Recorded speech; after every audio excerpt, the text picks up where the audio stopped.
Recording in progress.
Good morning, Mr. Matanzi.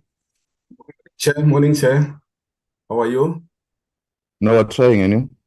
I'm okay. It's exactly 9 o'clock. If we could start with the meeting, we do have the IEC, the department, and we also have got about 6 members in the meeting. We can start. Over to you. Thanks very much. Good morning, colleagues, Mr. Matonzi, and other colleagues, our committee, honorable members, morning, Minister, the team of Home Affairs, the Deputy Chairperson of the Electoral Commission, Independent Electoral Commission, and all the commissioners and executive, the Parliamentary Legal Services. We are today going to receive two important updates on the preparations for the elections, and also the recap on the voter registration that took place on the 3rd and the 4th of February. We're also going to receive an update on the recap on the marriage bill, how far the committee or with the legal services have interacted, and also the minister will update on the marriage bill since it had been tabled before Parliament on the 13th of December. We're not going to take the white paper. We've withdrawn it from the agenda because the matter has not received attention in Cabinet since the public hearings by Department of Home Affairs have concluded. So we'll not have any other matter to deal with. They still have to consolidate, brief Cabinet, and therefore able to brief the portfolio committee for consideration. Minister, we want also to appreciate, I think also you'll take a recap on the current developments in relation to the visas, the update you are giving to the nation, and the clarity that has been provided that we do appreciate as a committee. But I think I will appreciate if you, in your opening remark, you can just deal with two issues in relation to that before you proceed to the marriage bill.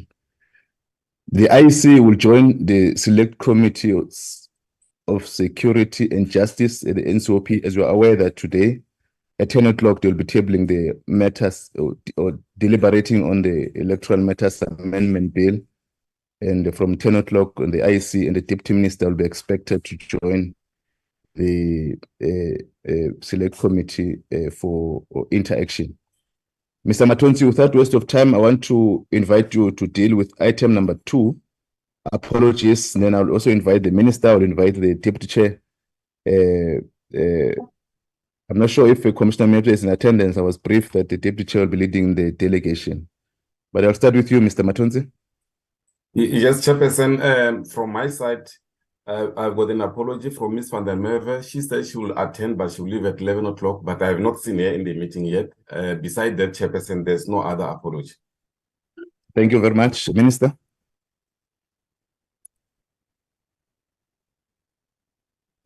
Yeah, Chair, I would like to give it to the DG to give you this any apology. I'm not sure whether a Deputy Minister is logged in, but he's going to join the NCOP at 10 o'clock this morning, so he might not have logged in, or he might have, but 10 o'clock he won't be here. The other apologies I'll leave over to DG. Mr. DG. Good morning, Chairperson. Good morning, Minister. Good morning to the commissioners of the IEC, CEO and Deputy CEO. So from our side, Minister, we joined by DDG, Thomas Sikama, responsible for civics. There's Mozi Njoko as well, who's in the ministry, Advocate Pelelani Kumalo, head of our legal unit, Madieta Magua, and then Sia Goza, and the other DDGs that are really not required. We've asked them to continue doing their work. That's the team from our side. Thank you, Chairperson. Thank you, DG. Parliamentary Legal Services. Good morning, Chairperson, and good morning to the members. From our side, myself, Mr. Sopela, and Mr. Gwenya are here to speak to the extension application on Women's Legal Centre. And then in respect of assisting the committee on the bill itself is Ms. Zanani. That is from our office. Thank you very much, Jane. Thank you very much. The Electoral Independent Commission. Thank you, Chairperson. The commission is represented by myself and the judge. The chairperson has managed to link in but is traveling, so he's asked me to convey this to the members. And the commission administration team is led by the Deputy CEO, Mr. Shiburi. And our greetings to yourselves, honourable members, the Minister and the other teams. Thank you, Chairperson.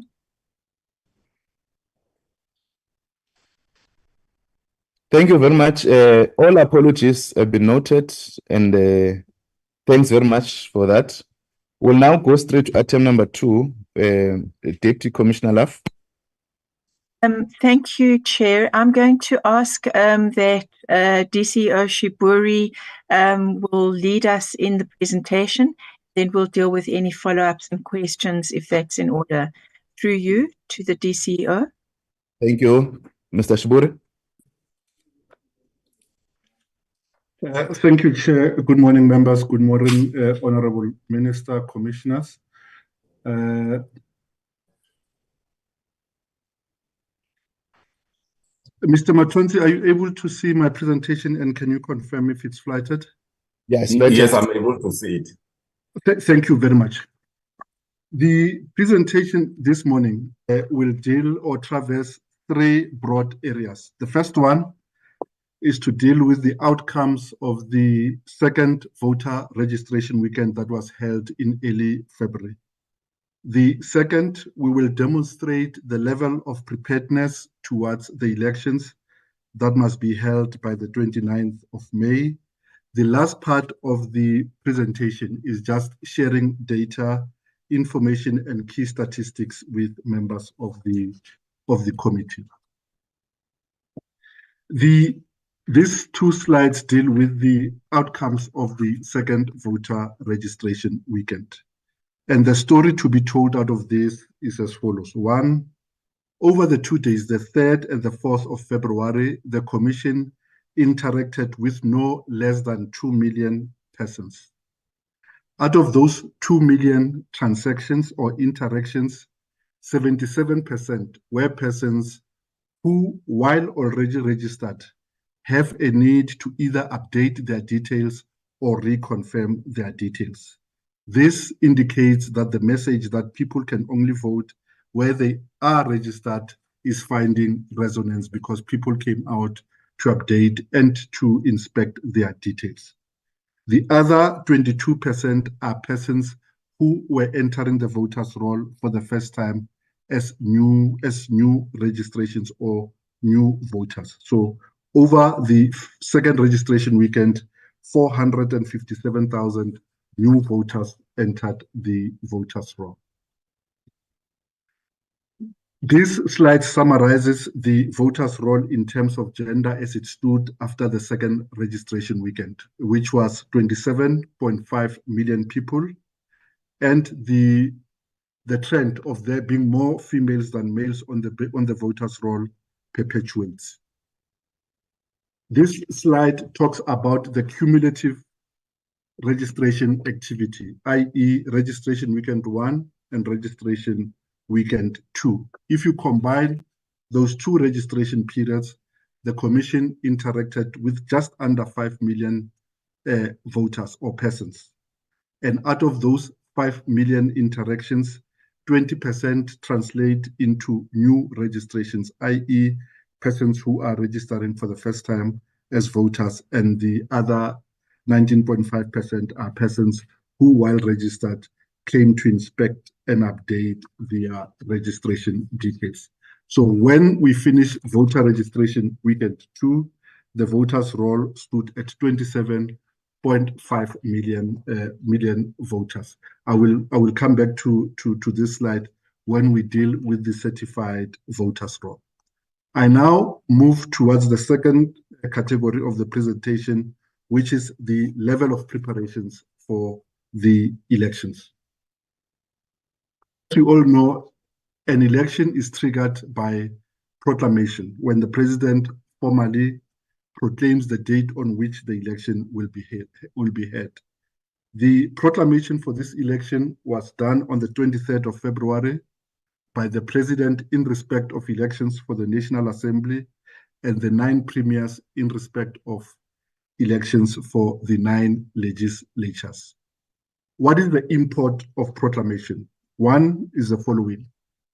Proclamation signals the close of the voters' roll. So on midnight on the 23rd, we sealed the voters' roll, which means no new persons may be entered on that roll. For that reason, the Commission also ceased all registration of voters on that day, be they online or physically in the IEC offices, so that we do not confuse voters. Because it is possible that if you kept voting registrations open, a person could register, participate in a by-election in a ward, but on voting day find that their name is not on the certified voters roll for the general election because at the point that they registered, the voters' roll was sealed for this election following proclamation. From the date of proclamation, the Code of Conduct in the Electoral Act is activated. In other words, certain rights of parties and individuals are curtailed for the period until the election results are announced. In other words, parties and contestants are stopped from undertaking in certain behaviors or rhetoric which is inimical to the holding of free and fair elections.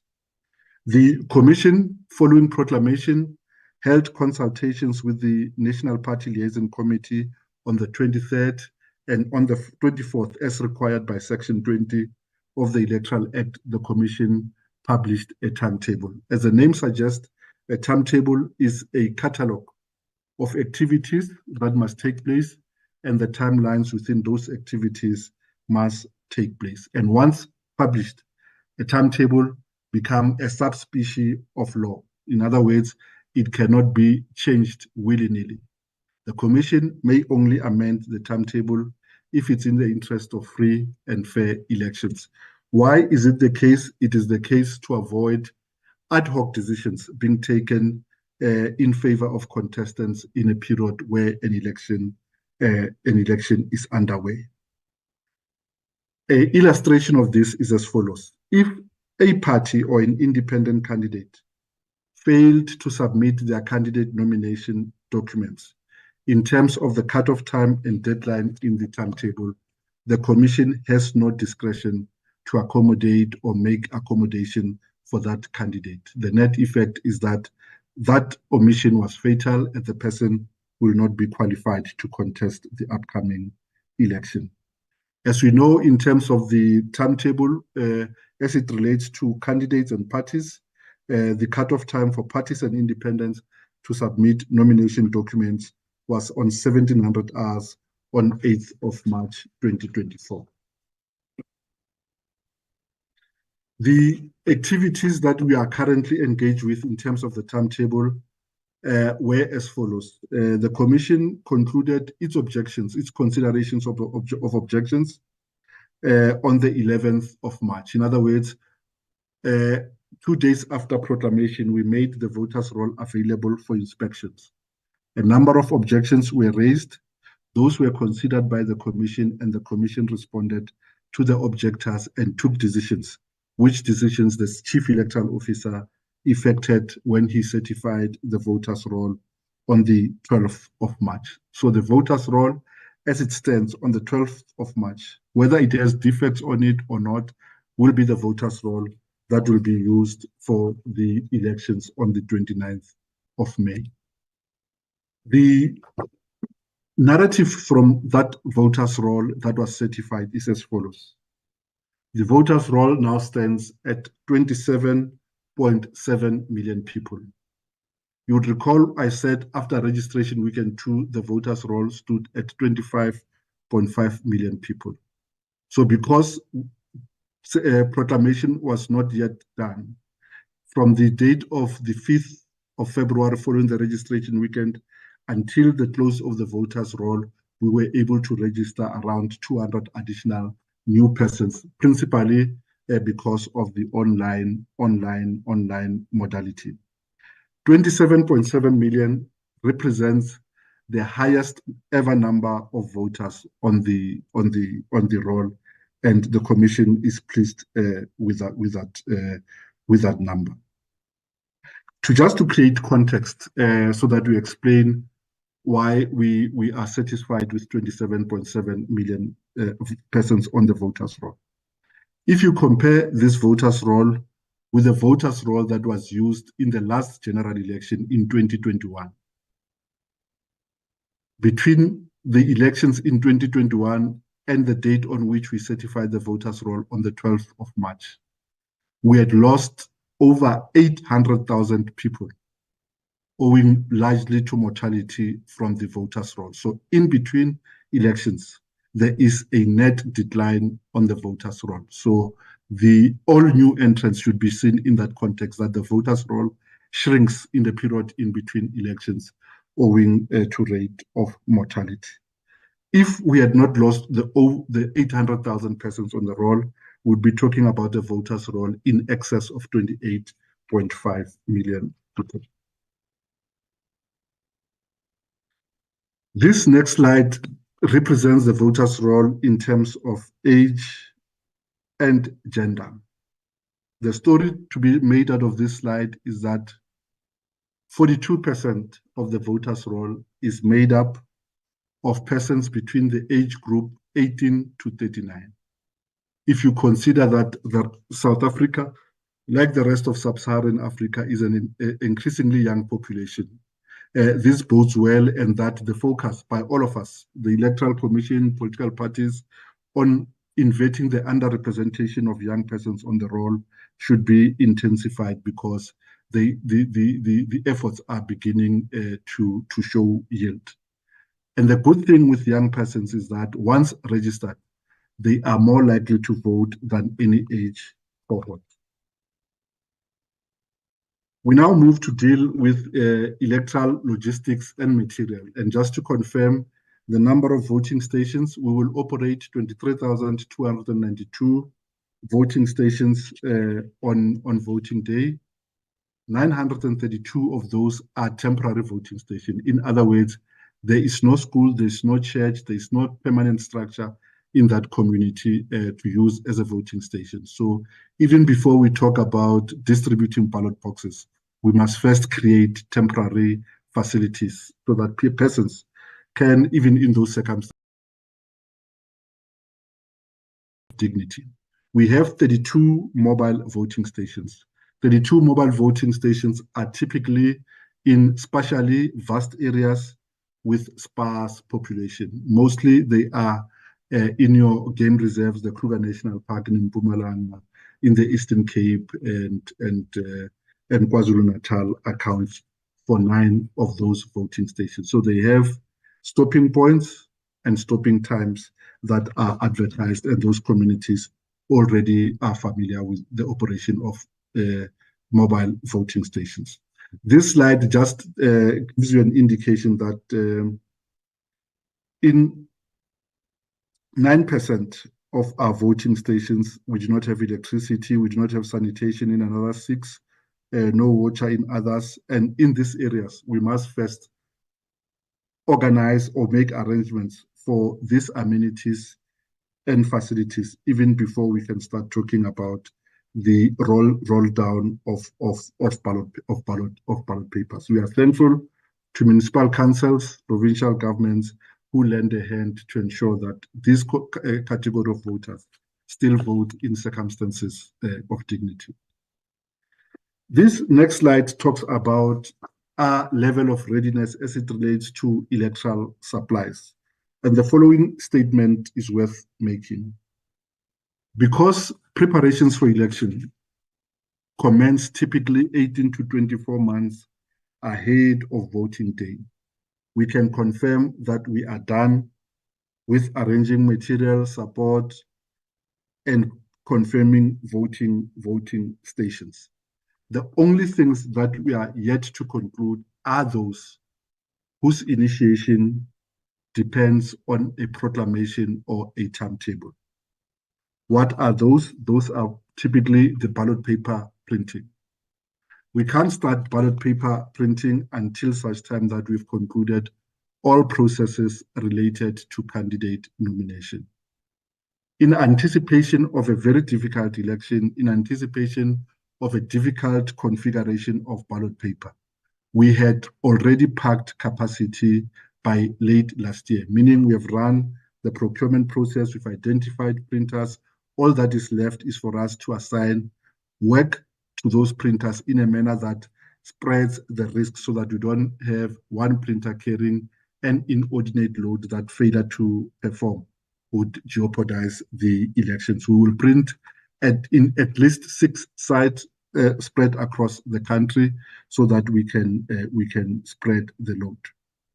Ballot paper printing will commence no later than the 10th of April and will conclude on the 8th of May. The window period is immutable. We think we've made proper arrangements for us to print the 18 different permutations of ballots. They are very difficult sizes. So we will print no less than 90 million ballot papers, 30 million for each election, 30 million for legislatures, 30 million for regional seats to the National Assembly, as well as 30 million for the national to national component of the elections. Once we finalize the ballot paper, that will also trigger the universal ballot template. The universal ballot template is a tactile cardboard that we use to insert the ballot paper. It is not a braille ballot, but it assists persons who are visually impaired but who can read braille, so that they can vote in a way of independence without disclosing their choice to anyone. If a person can read braille, we'll help them with the orientation of a ballot. Just all that we need to do is to indicate that party 1 is this party, party 2 is this party. If they can read braille, they'll be able to make a mark without disclosing their choice to anyone at a voting station. Similarly, the universal ballot template is also useful for persons with limited literacy, because even if a person can't write, if they make a mark, that mark will be confined only to that block against which they intend to make a choice. In the limited time available to us, we are yet to finalize the mitigation plans to mitigate impact of load shedding on the voting process, as well as the result capturing process. From previous experience, we do not have to deal a lot with load shedding on voting day. However, there is a tendency of increased outages when we start counting after dark, and those seem to be manufactured. They seem to be deliberate actions to trip the grid for purposes and reasons that are unknown to us. So we are making contingency plans to enable us to finish the voting process, to enable us to start the result collation and capturing without undue delay attributable to no access to the grid. We will finalize the provisioning of temporary voting stations by 2nd May 2024. As it relates to systems, 2 things need to be said on this slide. We will conclude the proactive maintenance of the VMD by April 2024. Nothing is wrong with the VMDs. It's just to make sure that they can still hold charge, the scanner still works, so that when you roll them down to voting stations, we have done the quality assurance necessary to enable them to operate optimally. The second bullet point will be key for political parties. We have rewritten the result system to accord with the law as it relates to nomination of candidates, allocating seats and calculating seats for parties and independent candidates. We will commission an independent and external audit of the system. And once we have done so and we have the receipts and we have the certificates for that audit, we will invite political parties and independent contestants who are so minded to come bring their experts to also audit the system for themselves and get the level of comfort that the system does that which it is intended to do, and that even on voting day, 1 + 1 is still a 2. We will have internal dry runs to test the system, especially the result system, and at least we'll have at least one of those dry runs in the month of April. As is the tradition, we will have 1 national result center and 9 result operation centers to extend further transparency to the result collation process. As it relates to staffing, we are in the process of recruiting the 200,000 voting station staff who will be at those different voting stations on voting day. Training has commenced for the presiding officers, deputy presiding officers, and voters' roll officers.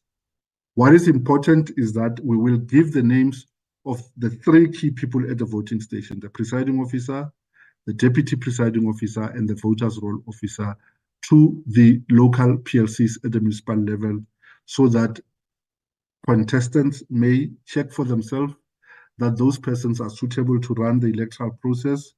And if there's a reason to raise an objection, that parties and contestants may raise objections against the suitability or otherwise of those persons in terms of the recruitment criteria.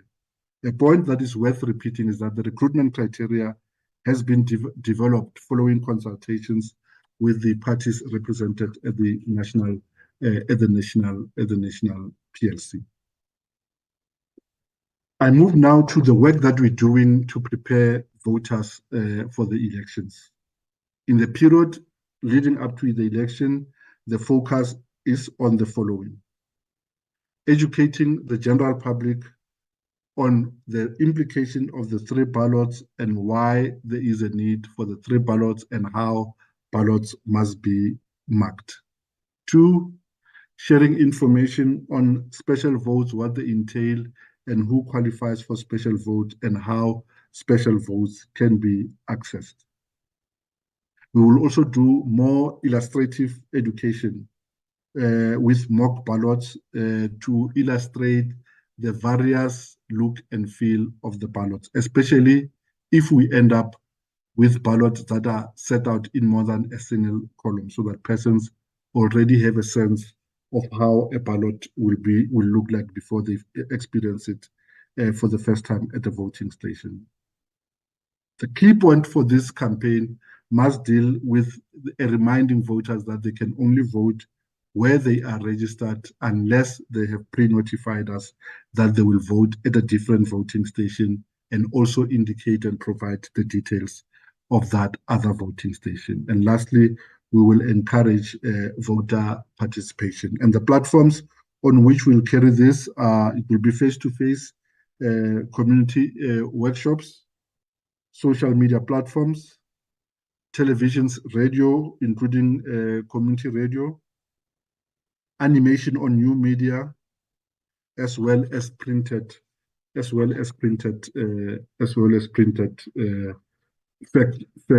fact sheet. The next slide, Chair, we share them for information purposes. On your screen now is the election timetable. The key takeaways from the timetable for purposes of members are as follows. If you are a contestant, you belong to a party and you are on a party list, or you intend to stand as an independent, we are in the process of finalizing compliance notices to parties that had submitted, that had made submission by the cutoff time, but for whatever reason, their submissions were deficient. Just to add the following, that there are fatal non-submissions that you can't cure, and those are the following. If a party or an independent had not submitted a list, had not submitted at least a national list and 1 regional list, had not captured the signatures of supporters if they are an unrepresented party, captured the signatures of supporters and uploaded those or hand-delivered those before 5 o'clock on the 8th of March. If the party or independent had not paid a deposit by the cutoff time, those omissions cannot be cured. They are fatal. They would lead to an automatic disqualification. However, if a party has not submitted one or the other administrative things, like, for example, confirmation that the person who's on their list has submitted acceptance of nomination, we will give parties notice, and within 2 days they must respond. If not, the candidate, in respect of whom the documents relate, will be disqualified. By this Friday, the 22nd of March, we will inform all political parties if they have a candidate who appears on their list and also appears on the list of another party or they have been nominated as an independent. In other words, Maseko accepted nomination for Party Y, they include them on their list, and he also accepted nomination for Party Z, they've included them on their list. So we'll notify both parties, and parties will have an election to either retain that candidate or replace that candidate. It is not an opportunity to replenish the list or to reorder the list. You can only replace a person who appears on multiple lists with another person. If a party elects to retain the person, it is within its right to do so. That person would appear in the election as a candidate who will represent multiple parties if they are elected. However, when we assign seat, that person will only be assigned to a single seat.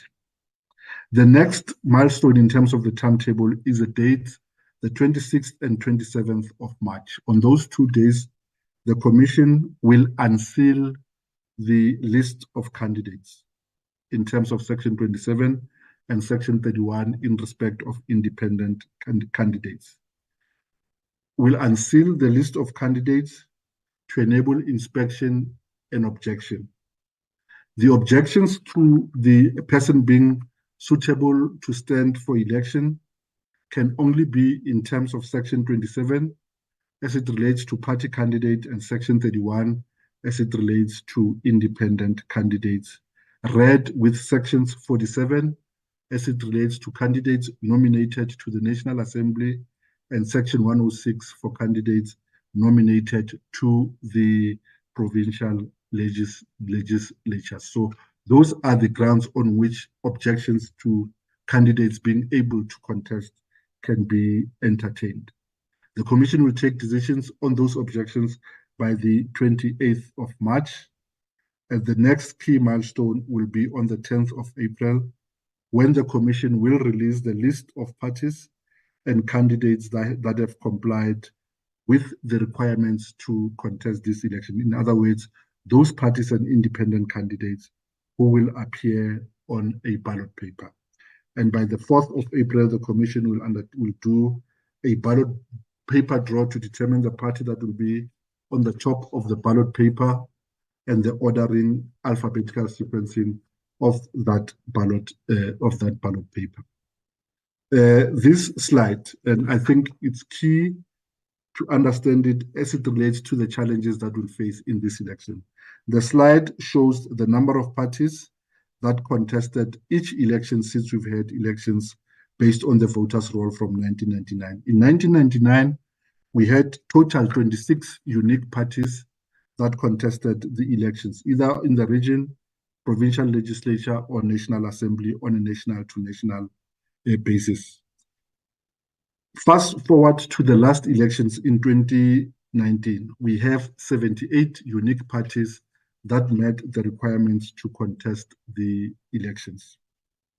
As we speak, there are 370 registered parties that, if there were no requirements to be met for parties to contest, all those parties would have had to appear on the ballot paper. The next slide just indicates the number of candidates for each election. In 1999, we had 7,140 contestants, meaning 7,100 people were competing for a finite number of just over 800 seats that are available in legislatures and the provincial and the National Assembly.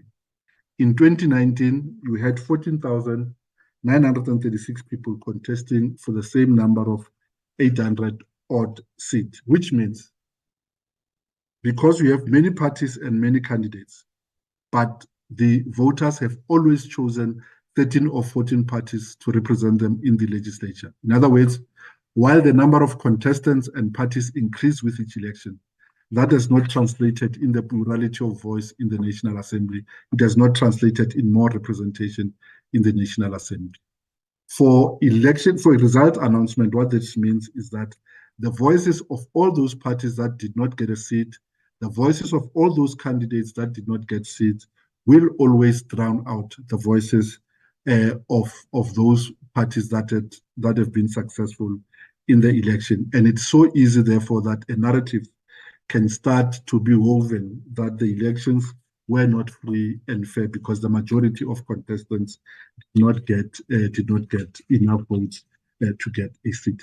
This indicates voter turnout for the successive national and provincial elections. Just a reminder, we started at highs of 88% voter turnout in 1999, 75.5% in 2004, 77% in 2009, 73% in 2014, and for the first time we dipped below 70% with 66% in 2019. The next slide, which is my final slide, illustrates the high-level result processes, and I think it is worth spending 30 seconds just to explain the slide. And this is as follows. We vote at the voting station. After voting station closes, we convert that station into a counting station, which means no ballots leave the stations uncounted. We count in the presence of party agents who can raise objections to the sorting, to the count, and to the assigning of votes toward a party. Once we've done the count at the voting station, party agents may sign the result slip to confirm their presence and that they agree with the results. Practically, the majority of parties will not remain to sign the result slip.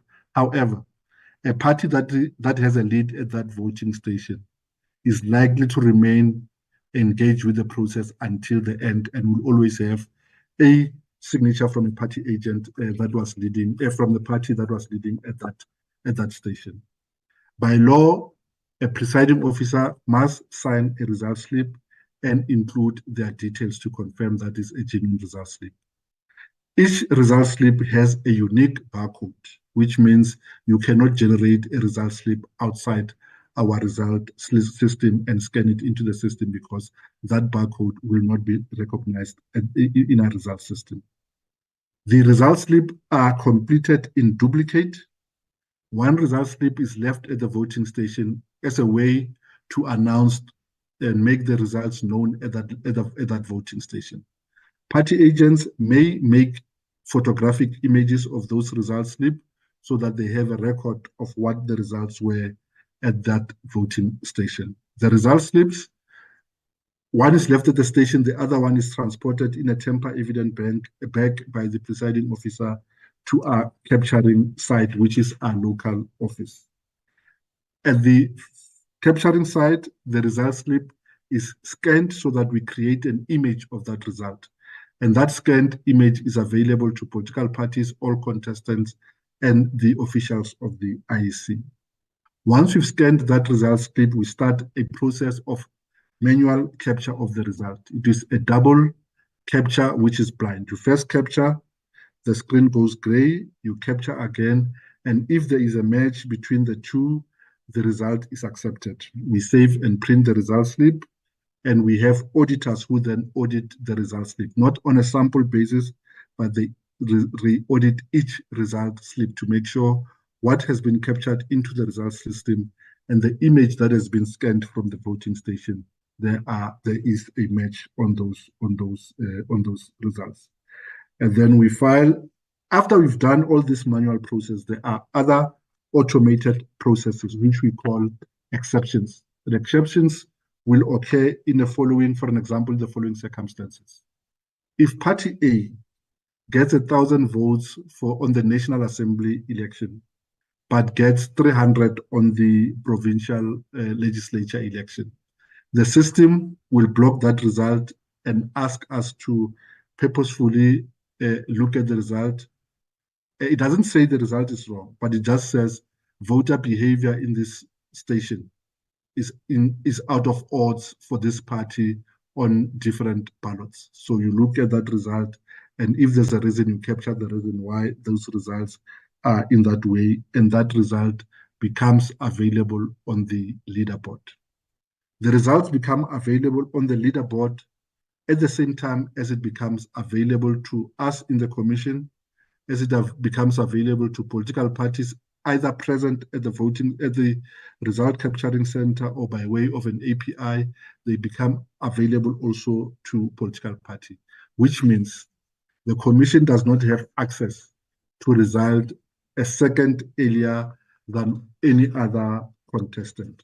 In conclusion, Chair, and by way of summary, the input sought to illustrate the following, that an election arises out of a coming together of a number of factors. One, it is an administrative undertaking. In that regard, we confirm that we will have staff properly trained, properly assessed to manage the 23,000 voting stations at which South Africans will vote. Secondly, an election is a prescribed and legislated environment. We confirm that the law, to a large degree, is in place for this election, bar the few consequential amendments that are currently before the NCOP. If those are passed before this current parliament rises, we will then issue the regulations as it relates to voting day activities to give effect to those amendments. The third thing is that an election is an involved logistical undertaking. We can confirm that the logistics, the materials, the supplies are in hand or in final stages of production. The only other things that remains to be finalized is the printing of the ballot paper. We are not behind schedule. We are just waiting for the candidate nomination processes to be finalized. We will set up temporary infrastructure in those 900 voting stations where there are no social amenities. The last point to be made, Chair, is that an election is about people. And in that regard, we have sought to demonstrate the things that we're doing in our communication, the things that we are doing in our outreach to prepare the South African voting population to be able to avail of themselves of the opportunities of participation available in the election. For example, those who are unable, owing to a physical condition, to attend to a voting station may cause special votes to be applied on their behalf, and we will visit those 2 days before voting day in the country.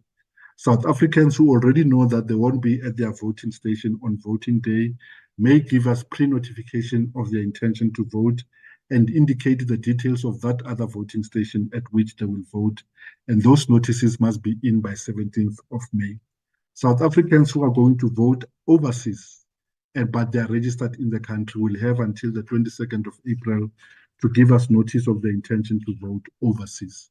The window period for South Africans who are registered in a segment of the voters' roll abroad and who intend to vote in the mission linked to that mission, those category of voters no longer have to give us notice of their intention to vote overseas. We will make provision as though they will vote at their voting stations on voting day. For all other categories of a person who's registered in South Africa House in London, but already know that they will be out of London, they will be in the DRC, those persons have until the 22nd of April to indicate that they intend to vote and indicate the mission outside of their mission in which they are registered, where they will vote. Thank you, Chair. We took slightly longer than the allocated time, and I apologize for that. Thank you. No, thanks very much, Mr. Shigori. It was important that at least you spent more time. We'll release you at 10:05. Members, I'm inviting comments on the presentations. Mr. Matonsi, you'll assist me to check members when they raise their hands on the site. I will start with Honorable Pillay, Honorable Lizel, Honorable Roos. I see. Is there any other hand, Mr.? No, Chairperson, those are the only 3 hands. Yeah, Honorable Modisem. Okay, thank you. Honorable Lizel? Was it me or Honorable Lizal, Chair? Proceed, Honorable Pillay. Thank you very much. Thank you very much, Chairperson, and let me greet everybody on the platform. For purposes of time, I'm not going to go through all protocol observed. Chair, let me first congratulate the IEC on the work that they have done. And I want to reiterate our position that we have full confidence in the IEC for running free and fair elections. I think their track record speaks for itself. I want to also appreciate the presentation, the timelines, the timetable, and all of the processes that are being followed. And mine is just one question. Does the IEC have any indication of how many independent candidates may have registered for this election? Otherwise, I want to wish them well in the election. Thank you. Thank you, Honorable Zen. Thank you very much, Chairperson. Good morning to you. Good morning to our Minister, our Deputy Minister, the leadership of the IEC. I also want to thank the IEC for the presentations, and I think I want to echo the sentiments of Honourable Pillay that we congratulate them on the good work that they are doing. The IFP2 expresses our full confidence in the IEC as we go to the elections. Just some observations from the voter registration weekend. We visited many voting stations with the leadership of my party led by our president, and we found operations to be going smoothly, except for in one or two stations where we found very unhelpful, rude, if I can put it like that, some IEC staff that we found in some of those stations, and we did highlight or bring it to the attention of the IEC. And I think, again, it goes back to us ensuring that when we do have elections, that we've got well-trained, fit-for-purpose electoral staff that are apolitical. But I think I want to just quickly ask a few questions. On slide 7, when we talk about the code of conduct that has come into play now with the proclamation of the elections, I think there are serious threats being made of violence, as well as threats against the IEC emanating from a new political party. And I'm not going to name the political party. I think we're all aware of this organization or political party. And I want to know what the IEC plans to do, because threats of violence or threats against the IEC is against the code of conduct. So I want to know what is the IEC, what steps are you planning to take, if any, because I know these political parties that breach the code can either face legal action or fines. I think on the issue of voter education, I think it will be very important this time around that we intensify voter education because of the 3 ballots. And I wanted to know whether the face-to-face community interaction will be largely focused in rural areas, because I think those are the areas that will be most concerning to me in terms of being educated about the new ballots. Then with regards to the credibility of the IEC, now, we have been following the issue around the staff member that was dismissed for leaking the information or the lists. I think the issue goes to the very heart of the credibility of the IEC. And so I just wanted to know what internal control mechanisms are you putting in place to ensure that this doesn't happen again? I also wanted to ask about the independent candidates. And then my last question, Chairperson, will be with regards to the Electoral Matters Amendment Bill. Some parties have indicated that they might consider legal action. And I think there is a press conference this morning. I just want to know whether these possible legal actions worry the IEC at all in terms of their preparation for the elections. Thank you, Chairperson. Thank you very much, Honorable Lizel. Honorable Ross. Thank you, Chair, and thank you to the IEC for the presentation.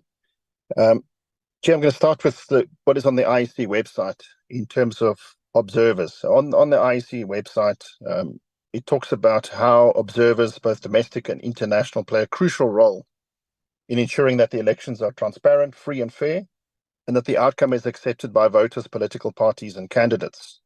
And I think Honourable Lizel has touched on some of the outright and publicized threats to the elections by certain political parties.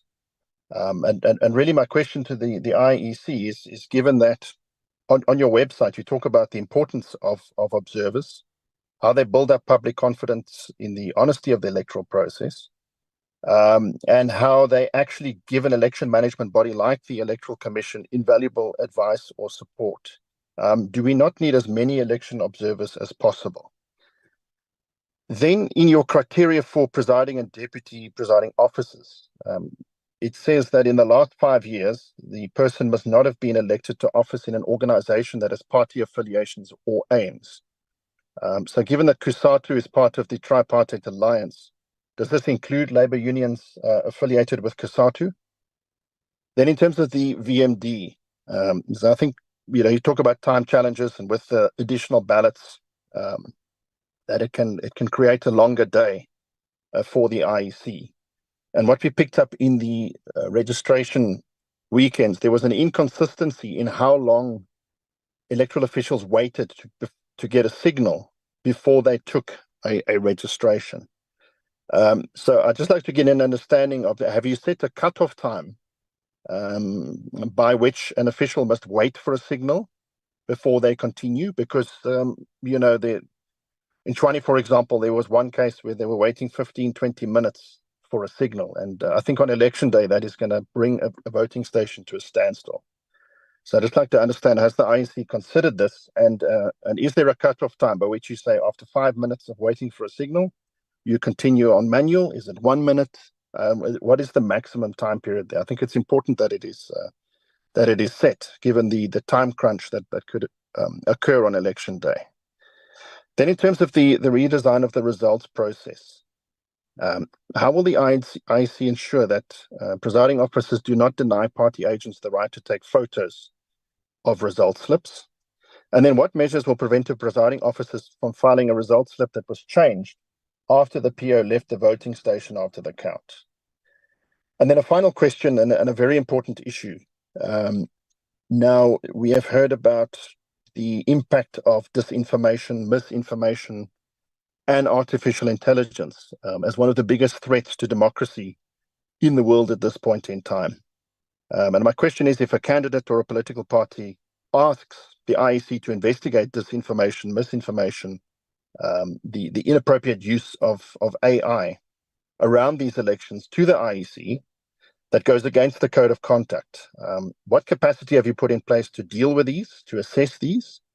What is the response time that we can expect when these things are reported, given that they go viral and the longer it is left, the more damage they do? And then finally, how will the IEC be communicating on these issues? Will the IEC come out and talk about items that have been addressed to them and then they have found that it is indeed misinformation? And will that be part of the communication throughout the election? Thank you, Chair. Thank you, Honorable Ross. Honorable Mohale. Thank you very much, Chairperson. Well, let me start by first appreciating the report that Ntate Shibori has presented, and also wish to indicate that we are happy with the work that the IEC is doing, and also to say that the IEC should not come under any pressure of having to enlist any foreign observers, as we have seen others seeking to go to foreign countries and request assistance for the IEC. We don't need any of that. So we thank the IEC for the work that they are doing. My question, Chairperson, relates to three things. Firstly, with regards to the finalization of the appointment of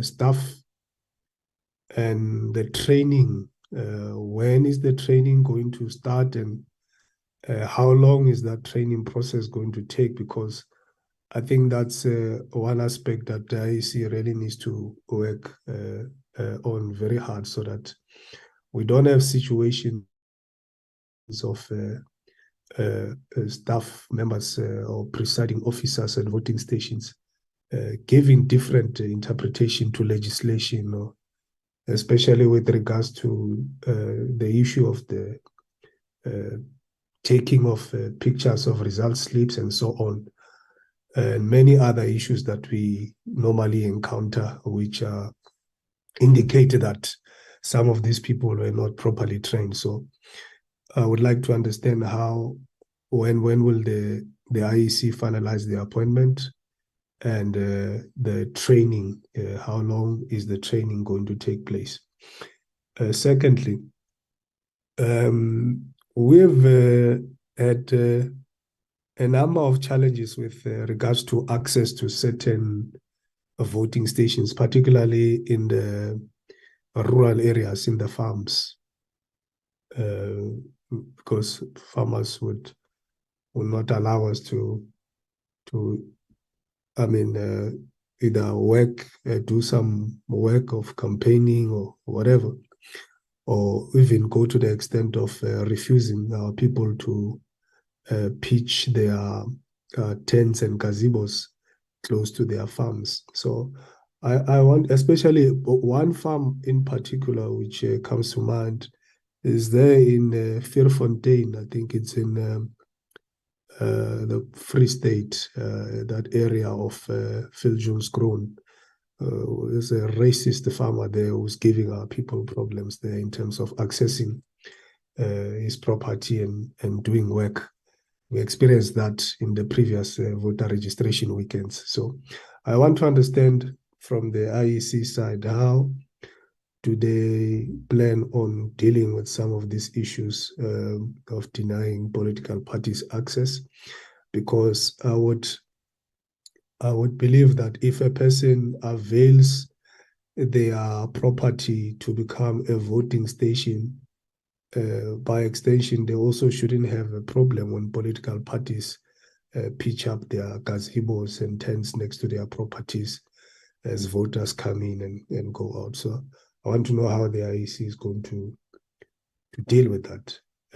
Lastly, with regards to the voter turnout, the presentation from the IEC there's indicated that the voter turnout has been consistently declining. The last voter turnout of the 2021 was the lowest in all the elections we've had. Now, I want to understand now, with the introduction of this Section 24A of pre-notification, which potentially is going to deny a number of people to vote on voting day.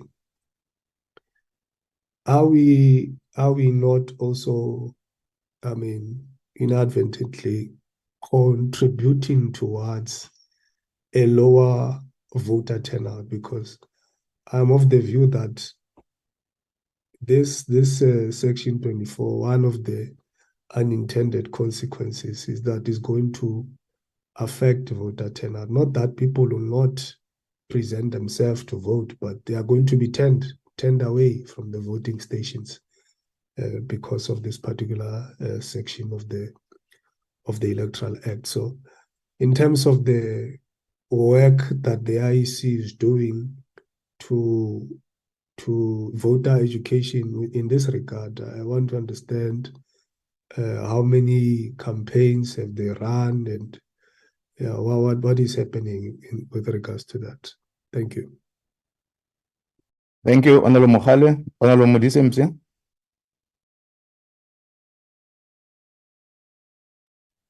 Thank you very much, Chair.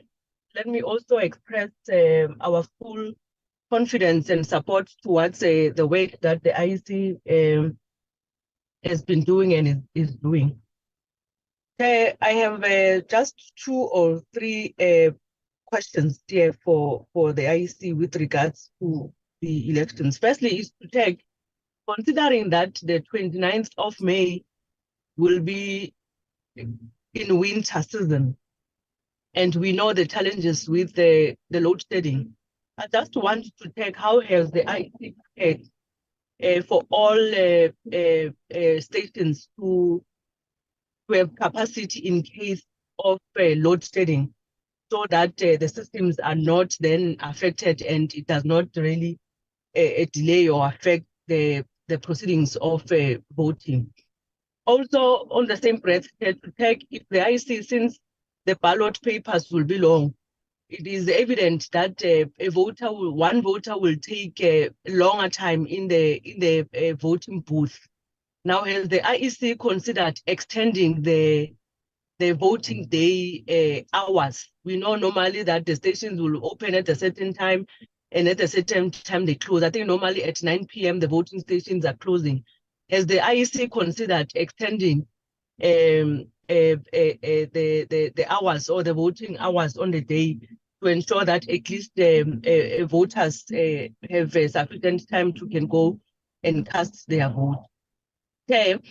On the face-to-face voter education, which I believe is going to be very effective and important in this regard, I just want to check with the IC if that process will be conducted across all wards in the country, and so that it at least reaches a broader population or members of communities, and if for how long will that face-to-face voter education take? Are they planning it on a one-day process, or is it going to be a weekend process where there's voter contact and face-to-face voter education program, or is it going to be to run for a week long or 2 week long? Just want to check how they have planned on conducting that voter education. And again, on the print media, are they going to be able to print leaflets that are going to be spread across, or be so that members of communities are able to have a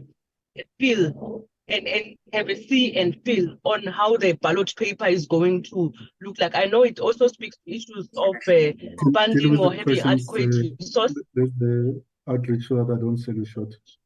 Mr. Shibori, disrupting My apologies, Chair. Proceed. So I wanted to check, and as my last question, if on a print media, are they going to, members of the communities, are they all going to have a see and feel of how a ballot paper is going to look like? Thank you very much, Ken. Thank you, Honorable Mudise. Thanks very much, members, for your contributions. These important issues that you are raising to the IEC.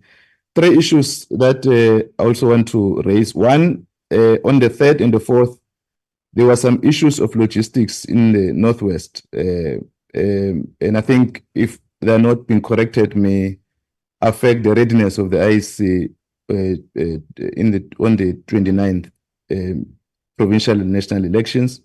And what are the measures that have been put in place? And I see the report could not labor much on that. The second point is on the how are you interacting with the security cluster? And I think the committee may need to be taken through, given the emerging threats which members have already indicated. The threat, to what extent is the collaboration in the security cluster? Because that is an important area which I think we need to deal with. And I think these are emerging tendencies that the IEC may need to be firm, given that there's an electoral code of conduct in relation to the threats that are arising. I want also to get the attitude of the IEC that these emerging tendencies, which I think we may need to bar out of some political parties that are inviting observers outside the framework that is directed from the IEC, and what is the attitude of the IEC around that or on that point. Those are some of the issues members have raised. I know that you have to leave to the meeting. You'll give us a summary. I'll start with you, Mr. Shiburi, and then I'll invite Honorable Chair, apologies. Honorable Kanyile, sorry. I am so sorry for interrupting you. I think the strategy you were using before of calling out all our names instead of raising hands was working properly. My hand has been raised and you have not identified me. I also would like to contribute before IEC responds to the members of parliament. Thank you. Apologies. I've requested my team to assist those that their hands could not be identified. So I think they are. You can proceed. I see the end of Honorable Lhwase, Honorable Kanyile, and Honorable Lhwase, and then we invite the IEC. Proceed, Honorable Kanyile. Okay. Honorable Chair, thank you very much for the opportunity. I'd like to take the opportunity to greet the Honorable Minister and the Honorable members of Parliament and the stakeholders that we have in the meeting. First and foremost, I would like to welcome the presentation that has been presented by the IEC. And the Chair, I also would like to share the sentiments that were expressed by the colleagues that we have full confidence in the work that has been done by the IEC, and having political parties inviting observers from other countries is not out of the normal practice. We have also, as members of parliament from South Africa, been delegated in other countries to observe elections. So it is a normal practice. And over and above that, I think I would like to reiterate on the question that was raised by Honorable Pillay, where he indicated that he would like to know from the IEC how many independent candidates have been registered for the 2024 elections, and maybe, if possibly, indicate how many political parties as well that have been added to the current political parties that we are having. I guess it will give us an indication of how long is the ballot paper going to be. And Chairperson, the last question that I have is to find out the measures that are in place by the IEC on educating the voters on the 3 ballot papers. I think during the presentation, there has been mention of voter education through the social media, various platforms, as well as television platforms. But I have been receiving a number of telephone calls from members of the public that needed clarity on the 3 ballot papers that they will be receiving. I think we all know that we will be receiving ballot papers, like 3 ballot papers.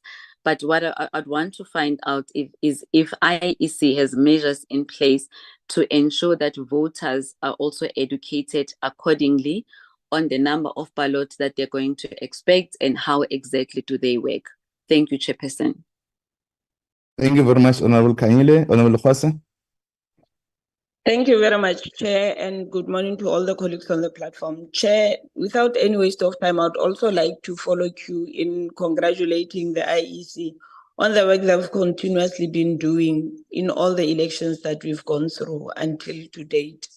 But Chair, most of the issues has been covered. Mine is just to check on the recruitment strategy of those that will be working or on the day or on the date of elections and those that have been working during the registration times, Chair. We've raised in numerous occasions that we are not satisfied with the fact that those that are already employed, for example, as principals, they become presiding officers, yet as a country, we are forever complaining about the unemployment rates. So my view, my clarity, Chair, would be what is it that the IEC is doing to also assist in those that are sitting at home and not getting employment? Why are they not being considered? But those that have already been employed, being considered for such work of the IEC. Thank you very much, Chair. Thank you, Honorable Khwasa. I assume all members have contributed. Thanks very much, members. Mr. Shiburi. Thank you, Chair. Let's start as follows. Thanks to all the members for the compliments. I'll make sure that my colleagues receive same. And maybe perhaps make a general statement that says, as the Commission, we do not believe that we are beyond criticism or beyond reproach. But there are mechanisms that have been put in place to raise issues related to the conduct of officials or even members of the Commission. Because it doesn't help anyone for parties to take pot shots at the Commission, to tell their members that that organization can be trusted, and act surprised when on voting day, voter turnout is suppressed. Because if you say a message, don't trust those people, why should they trust us with their votes on that one day, on voting day? By all means, if there are things that we get wrong, and there will be things that we get wrong, there are mechanisms to deal with those directly with us or through the electoral court as it relates to the conduct of commissioners, and through the commission as it relates to the conduct of officials in the commission. Let's invert the order of response, and I'll leave the issue of disinformation, issues of observers, and the issues of education out. Commissioner Love will deal with observers and misinformation. Mr. Mosri will deal with the issues related to outreach and what it is that we're doing in communities and the platform that we're using. Honorable Lekwase, over time, the issue of teachers as electoral staff has declined. When we started, almost exclusively our staff were teachers because we used schools as voting station. However, those numbers have drastically reduced. Teachers are now a very, very small component of those things. However, we need to caution that there will be positions for which we insist on people that are employed, people with supervisory experience. And those relates to the 3 key positions at the voting station: presiding officer, deputy presiding officer, and voters roll officer. And those are the fewest positions. Over 70% of people who work for us have indicated that they are unemployed and they are young persons. But you still need seasoned persons to stand and withstand the rigors of a voting station, to manage, to supervise staff, to do basic administration at the voting station. So we don't see it as an either or. Where we've tilted the scale too much, we know in 2021, there were a number of stations where we struggled because we had replaced wholesalely people with supervisory experience, and it shows with administration or lack thereof at the level of a voting stations. The issues of logistics in the Northwest, Chair, we take heed of those, but those were not related to our lack of preparation on our part. We had staff, we had materials, but you could not gain access into stations because of community protests that were targeted at the voting stations. Issues of security, we are working with the security cluster as we always do. There is an interministerial committee on justice and peace which coordinates the work of the commission, and that ministerial committee is the responsibility that is charged with ensuring that there is peace in the country, even in the period related to elections. The attitude of the commission on prohibited conduct, let's put it this way. The Supreme Court of Appeal told us the following in a matter that related to the DA versus ANC, that the commission may form a view that there may have been conduct which is inconsistent with the code of conduct. What the commission can't do is, having formed a view, the commission can't impose a sanction or can't ask a party or direct a party to do one or the other. So the recourse that the commission has is to go to the electoral court. And if it goes to the electoral court, it must have sufficiently weighty evidence that will enable the court to find in the manner that the commission wishes the court to find. And once the court has made that finding, only the court can impose sanctions. So an approach to the electoral court must be based on evidence that can withstand the rigors and scrutiny of that court, and only the court can impose sanctions. Where we have evidence, I can speak for the commission. The commission will not waver to act in the interest of free and fair election. Honorable Mudisa Mpia, yes, indeed, we are dealing with ESCOM to anticipate generation and also what the capacity of the grid would be on voting day. We are also making contingency plans to support the voting process after dark with portable solar-powered or rechargeable lights. We are also making resources available to our local offices so that they can procure locally generators and standby power sources to enable us to continue to capture results and scan results, even if we should have issues of load shedding. But as I said, in the majority of instances on voting day, we do not struggle with load shedding, but we struggle with local outages, whether planned or unplanned, or interference with the supply in those areas. I need to spend a minute on this point. The commission has looked at the various proposals to prolong the voting date and has come to the following conclusion: that one, in terms of the law, voting day is only that one day. However, anyone who's in the queue by 9 o'clock will be assisted.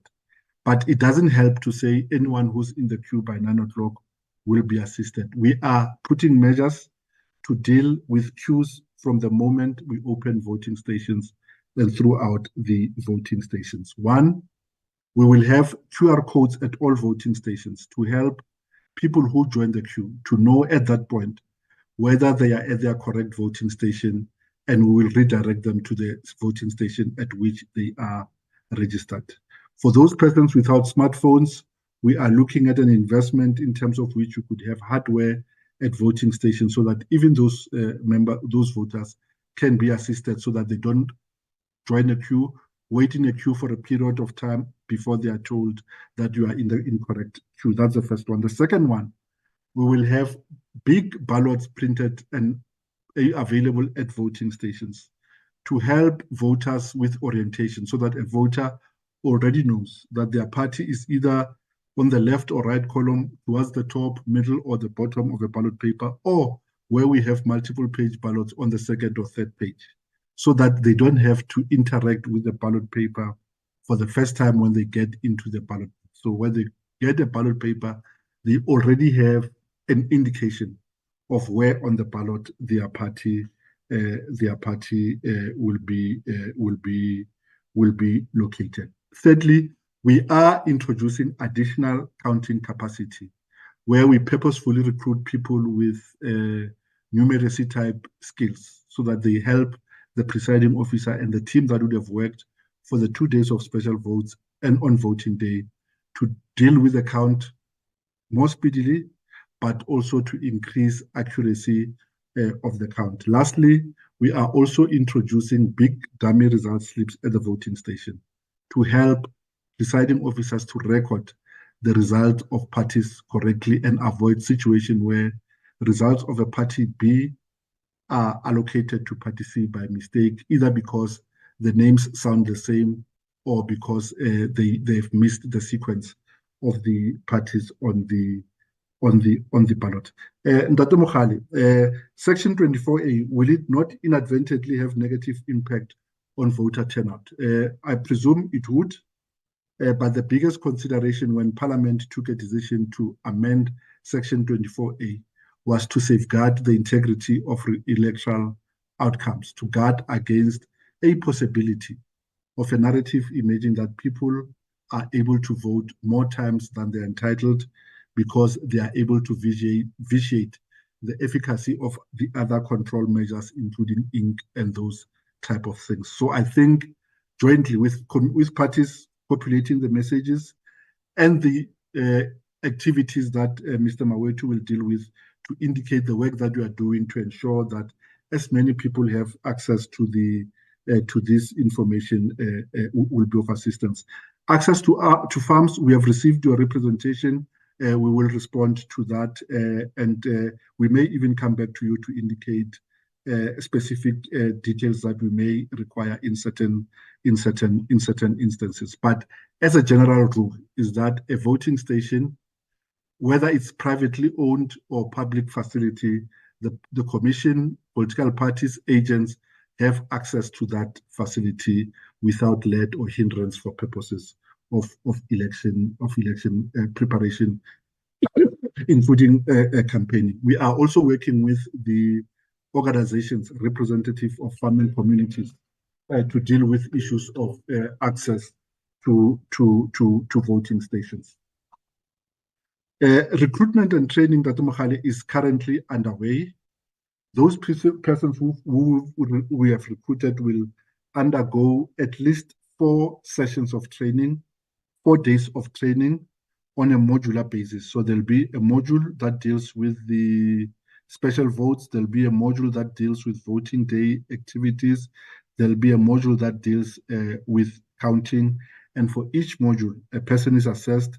They must attain a score of 80% before they are confirmed at a voting station. So if you speak to your local PLC's rep, they will know the details of those training sessions because they are finalized at a local level.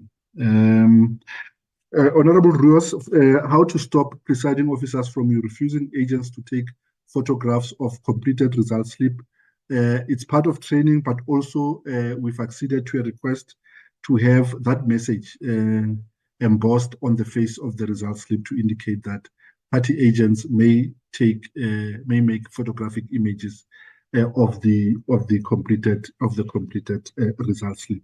But also in those cases, if those things happened, let's raise them at the local PLC, because there it's close to the area where they happen. We will be able to take action and correct that behavior and have the agents have images at the point where the thing happens.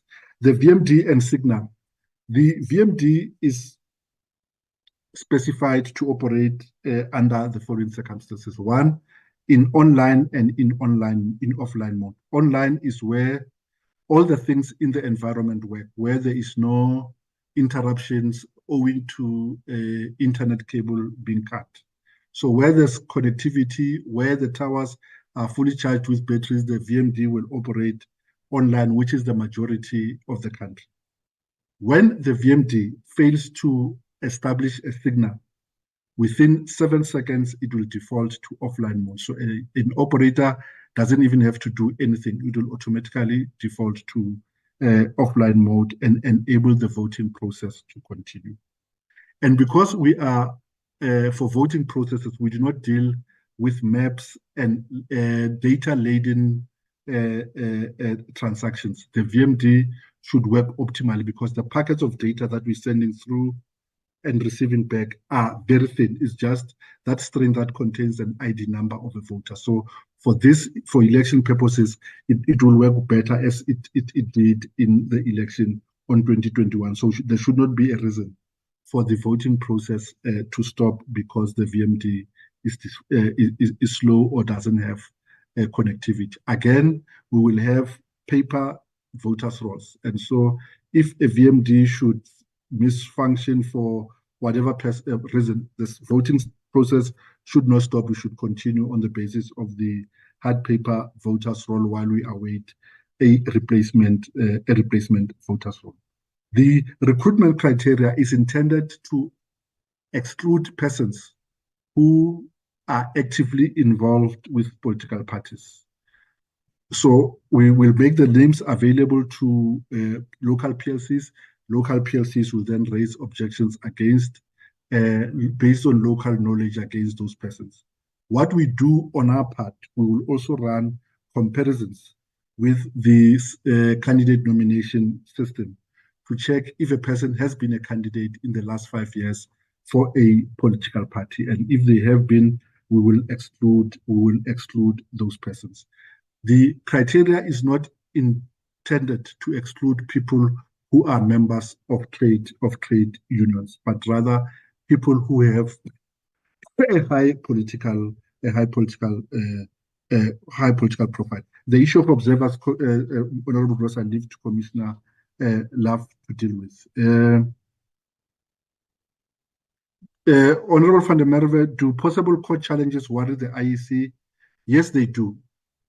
But having said that, let me qualify it. We do not take issue with people going to court to ventilate rights and get adjudication on issues. The issue becomes of timing, because if you go to court close to an election, it has the impact of impacting voter behavior and creating uncertainty among the voting public, which we can ill afford, but would rather have persons go to court than to make spurious allegations that are unsupported.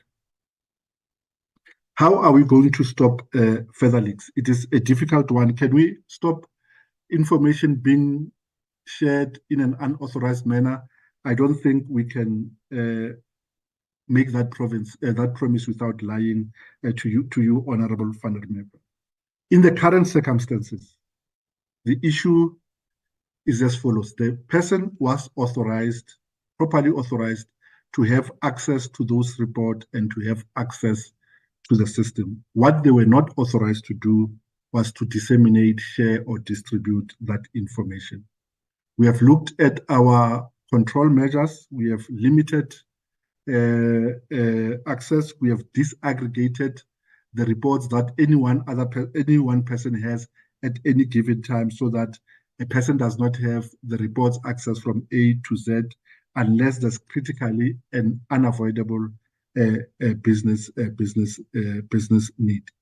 Additionally, some of the controls that we already have, we know that they work, because once the list started circulating, we could tell without further inquiry that those leaks generated from internal system, because they have the hallmarks on them that distinguish them from leaks that have been that would have been manufactured or sourced from outside of the system.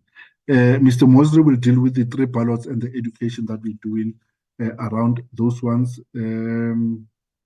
The Honorable Pillay, the issue of independent candidates, we can confirm that there will be independent candidates. What we are, however, unable to confirm, both for you and Honorable van der Merwe, are the number of independents and parties, because the non-compliance period is still underway. So we do not know how many of those who have submitted will end up as candidates in the elections. Commissioner Love and Mr. Mosley, could I leave the balance of the questions to you? Thanks, Masefo. Maybe we can start with DCO Mosery, and then I'll come in on the other issues that you've raised. Mr. Mosery? Sorry, through you, Chair. Thank you, Commissioner Love, Chair, honorable members, Minister, Deputy Minister, and DG colleagues. The responses are as follows. First, Honorable van der Merwe, on rude and unhelpful stuff, it would be helpful if you give us the actual voting stations so that we can take the necessary corrective action in terms of those areas. As well as post-election, honorable members, we do also request this kind of feedback so that we can focus on those particular stations where there were unhelpful personnel. The secondary issue on staff recruitment came from Honorable Lefase on the ratio of employed unemployed persons in our employee at the voting station. Chair, we've shared much more details on these percentages in previous engagements, but to indicate that over 88% of the people who work at voting stations are unemployed persons, and the 12% happen to be the employed persons. And we've explained on how the 12% is spread in terms of the key roles of the elections. And one of the tests that we've asked honorable members to always keep in mind is that the voting station management must still be of quality to give us the credible outcome that we all desire as we participate in this electoral process.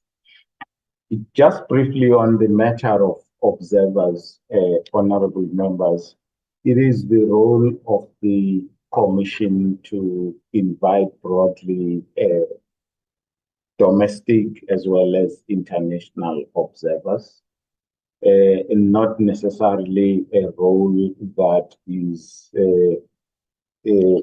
also extended to political role players in an election. The second other role player in inviting international observers in particular is the state arm dealing with this area of work, in this case, DERCO, and the focus is on the multilateral formations in that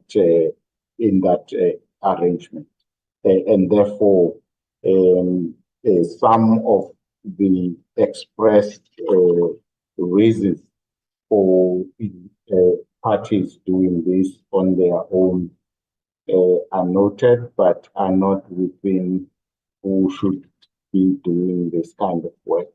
and we continue to encourage more observers to observe our election. Currently, we can confirm that just over 30 domestic entities have been approved for domestic observation. If I may then go to voter education, indeed, we've started education on the 3 ballot papers. They look and feel. 2, we are focusing on the key elements of a ballot paper that define how we look at it and how we interact with the ballot paper. All of this to help voters be comfortable with the ballot paper.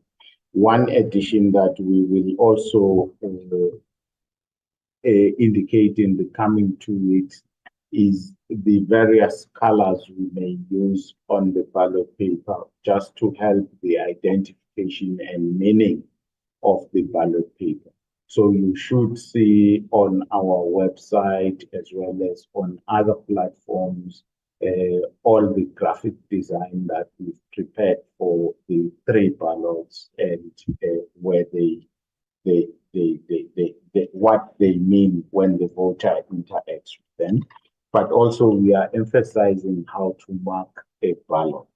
And when we start with the final TV advert towards voting day, the 3 ballots will also come back and be part of that. For face-to-face voter education in various communities, we will also bring poster-sized visuals of how the ballot paper looks like. And we are also focusing on a phenomenon that the country has never experienced, which is a double column ballot paper. And as the CEO indicated a week ago, that we have in excess of 100 political parties likely to contest this election, awaiting the verification process that is underway. When we confirm the final numbers, it may lead to 1 or 2 of the ballot papers that we are printing for this election to be a double column ballot paper. So for that, we are going to carry those poster-sized ballot papers, and we will also, at an appropriate time, put it on newspapers or just the look of the ballot paper so that voters are not surprised on the day when they receive the ballot. What we will not do, Chair and honorable members, is to give you the real political parties, because in the past when we provided voter education with real parties that were contesting, that sample ballot paper ended up being misused, and in the modern day communication, we'll talk about disinformation and misinformation to voters and all the other unwelcomed activities were undertaken by contestants those years. So there is reluctance to use the real political parties on the ballots that we are using for this general election. The length of the ballot paper really depends on the final number of parties and candidates that will contest this election. Just a few corrections that one has picked up. First, that the ballot paper would separate independents from political parties. That is incorrect. The ballot paper flows on an alphabetical order based on the party that will be drawn to be at the top of the ballot in about 2 weeks' time. Whichever party or independent candidate drawn to be at the top of the ballot alphabetically, it will flow from there. And then the independents will be mixed in the ballot alphabetically with political parties. So for your regional ballot and your provincial ballot, that would be the case. The national compensatory ballot would obviously then be political parties, but on the same order and arrangement that has been indicated. Again, there will be a secondary draw on the order of the ballot to separate those political parties with similar logos, acronyms, or even color scheme. And that we will explain during the draw. So all of these things will form part of our voter education around the ballot and the look and feel of the ballot check. We will use all digital and social media platforms on the ballot, print, television, radio, to continue this part of the education. The last item, Chair, is disinformation and misinformation. We can indicate, Chair, that we do have our usual panel to deal with the code of conduct infringement and the processes thereof. Just to highlight again that the actual sanctions on the infringements of the code are at an electoral court level. The commission will do its part and the electoral court will be approached depending on the conclusion that the commission reaches on each case that is reported to the commission. On misinformation and disinformation, we formed the cooperation arrangement with the key platforms used greatly in the country to assist with intervention. We also have the global framework on how these platforms and digital platforms can support electoral integrity and credibility of elections, which our local domestic platforms have also endorsed and are part of that. We also have an education program that we are undertaking to just inform citizens about misinformation, disinformation, and how to manage themselves in that space. And then obviously we have partnerships and cooperations with other statutory structures to make the interventions. Amongst those is the Film and Publication Board. And then we have cooperation with NGOs who investigate and follow through any cases reported on disinformation and misinformation in order that an intervention could be effective. So broadly, that would be my inputs, Chair. Thank you. Thank you, Deputy Commissioner Love. Thank you, Chairperson. And I think that both Deputy CEOs have covered most of the issues. Just to go back on a couple of things with regard to the issue of the code of conduct. I think that the difficulties and also the requirements to ensure that we do get the evidence can't be emphasized enough. But I think in addition to that, just to indicate that we have been also working within the framework of alternative dispute resolution mechanisms and engagements being pursued with staff of the Commission, working with non-government organizations at the more local level. And that is a process that we will continue with. With regard to observers, I think most of the issues have been covered by DCO Mosary.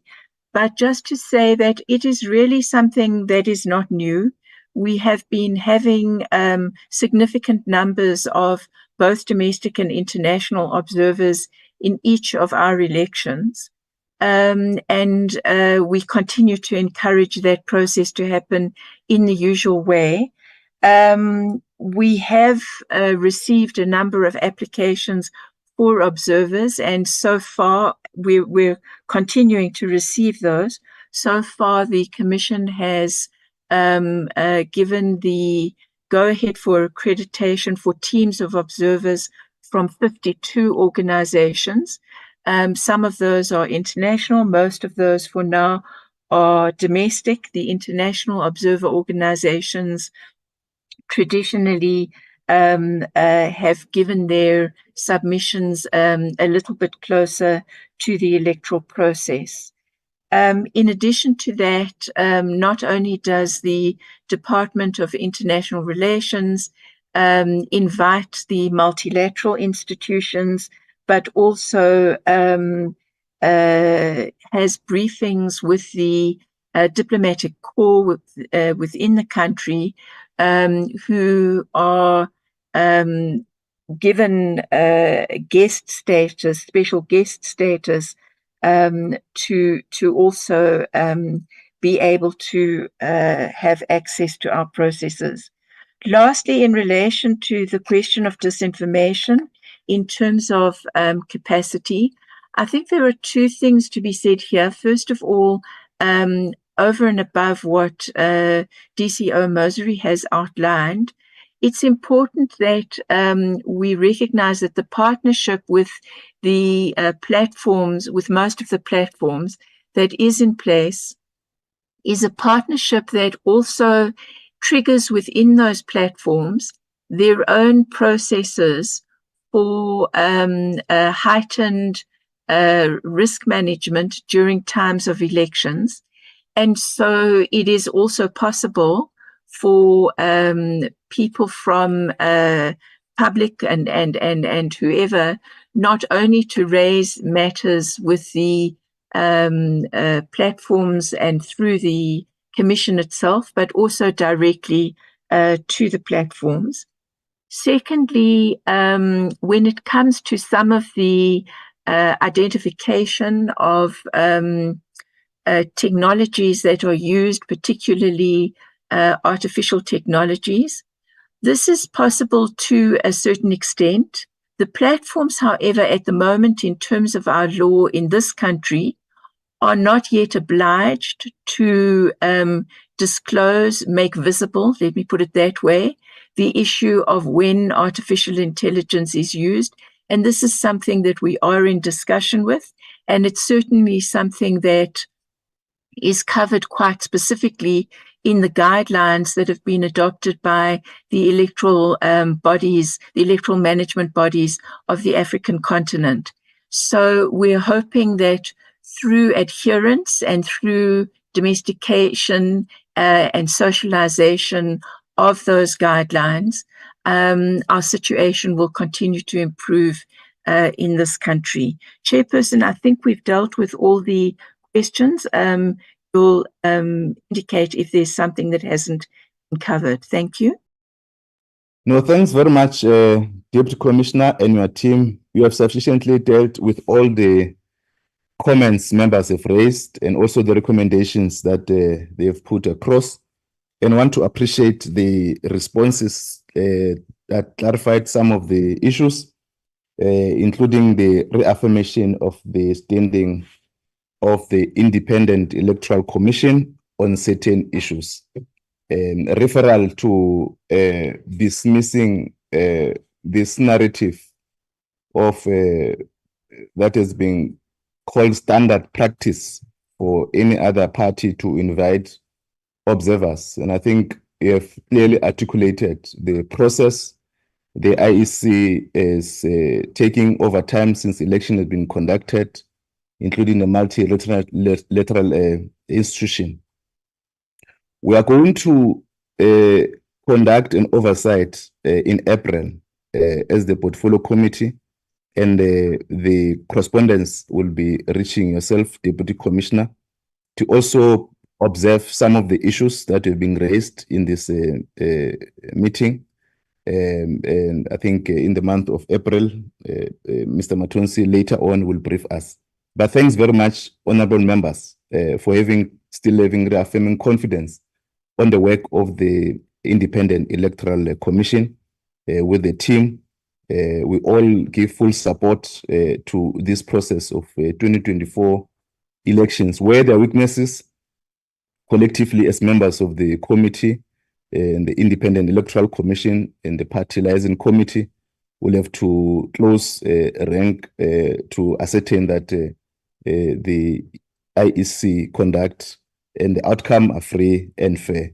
Thanks very much, Deputy Commissioner. We're going to stand off and we release you to join the select committee. We know that it's late. We could have released you at 10 o'clock, but it was important for this interaction with the members so that we're able also to interact with our constituency and also to interact with the public in relation to some of the issues that need to be communicated and awareness on the process of the election. Thanks very much. Mr. Matonsi will now move to this another item of the presentation of. Thank you, Chairperson. We'll take our leave. Thank you, honorable members. Thank you. Thank you. We'll now take the item numbers 5 and 6, and we'll then also invite the legal team to give an update on the decision of the committee to request extension, and then members will comment after that, and then we'll then get a brief on the legacy report and we'll stand off the meeting. Mr. Matonsi?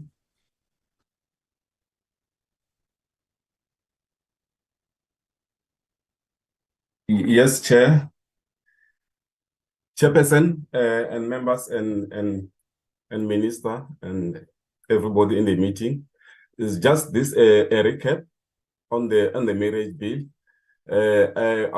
I've indicated here Honorable Hendricks introduced the registration of Muslim marriages on the 24th of November as a private members bill in response to the court ruling wherein it was indicated that no, the marriage bill was unconstitutional because it was not registering Muslim marriages.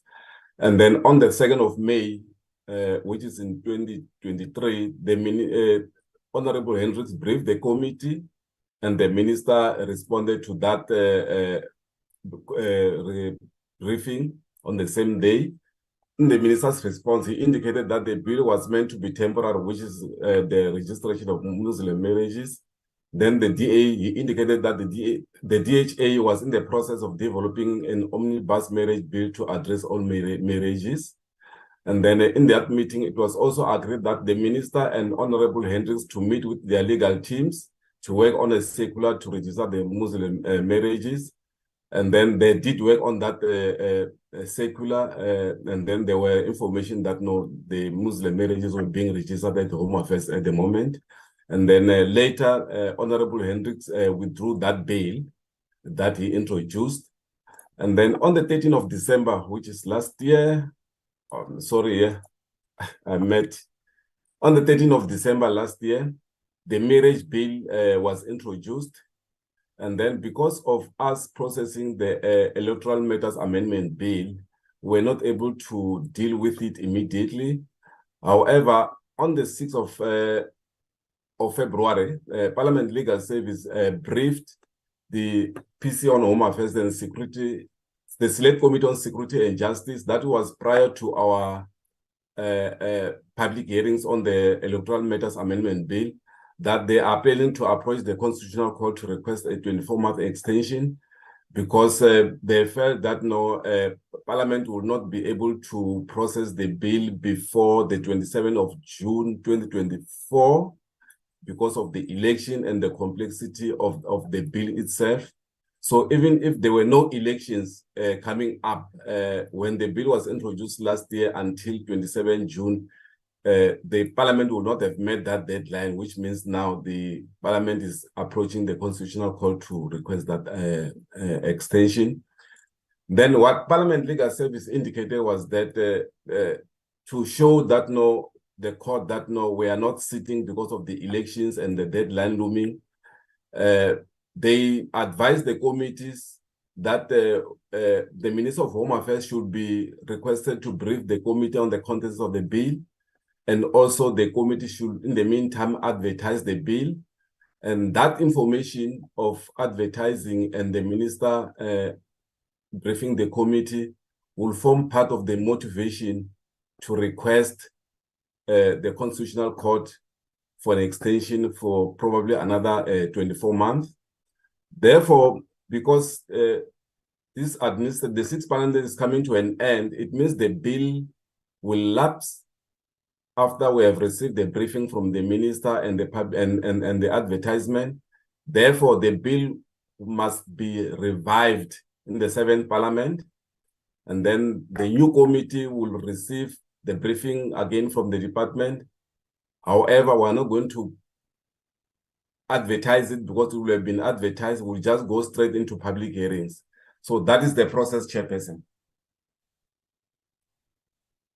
Thanks very much, Mr. Matonsi. Members wanted just to do a recap on how far we've interacted with this process and to ascertain that since the bill has been tabled on the 13th of December, the minister did not brief the portfolio committee. And at this moment that the minister were going to invite you with your team to brief the committee, and then we'll then invite parliamentary legal services to invite us, to update the committee on the process, and the members may comment or note the reports and the process that has been laid. Thank you, Minister. Thank you very much, Chairperson. Indeed, we are ready with the briefing of the contents of the bill. I will ask Advocate Khumalo to take the committee through the presentation. Thank you. Advocate Khumalo, please. Thank you, Advocate Khumalo.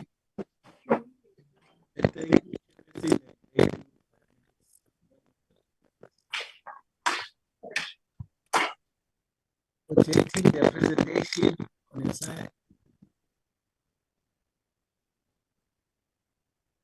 Yeah, can we, Mr. Matons, can you assist Advocate Khumalo to share the presentation?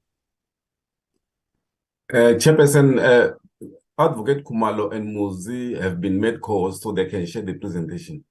Okay, thank you, Muzi. Can you assist Advocate Khumalo? No problem, Chair. I can also try and share from my side. Yeah, your network also is not good. If you can get a proper.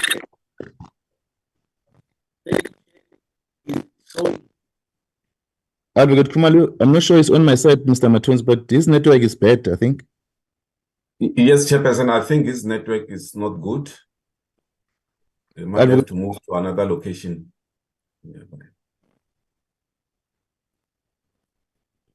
Thank you, Chair. Is it still not good, the network?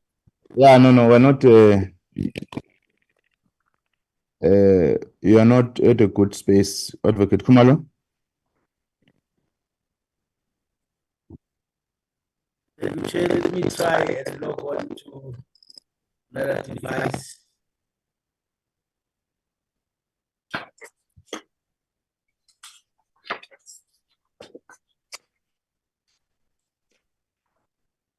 Okay. In the meantime, Advocate Khumalo, can I propose that we invite legal services just to update us on the court application? Will it be fine, Advocate? Yes, I'm trying to connect maybe to the Wi-Fi. I'm trying, but yes, parliamentary legal service can come in the meantime whilst I'm trying to get a stable network. Okay, thank you. Mr. Matonsi, can you invite the parliamentary legal services? Yes, Chairperson, the indication was that Mr. Sopela will make that briefing, Chair. Mr. Sopela. Thank you very much, Mr. Sopela.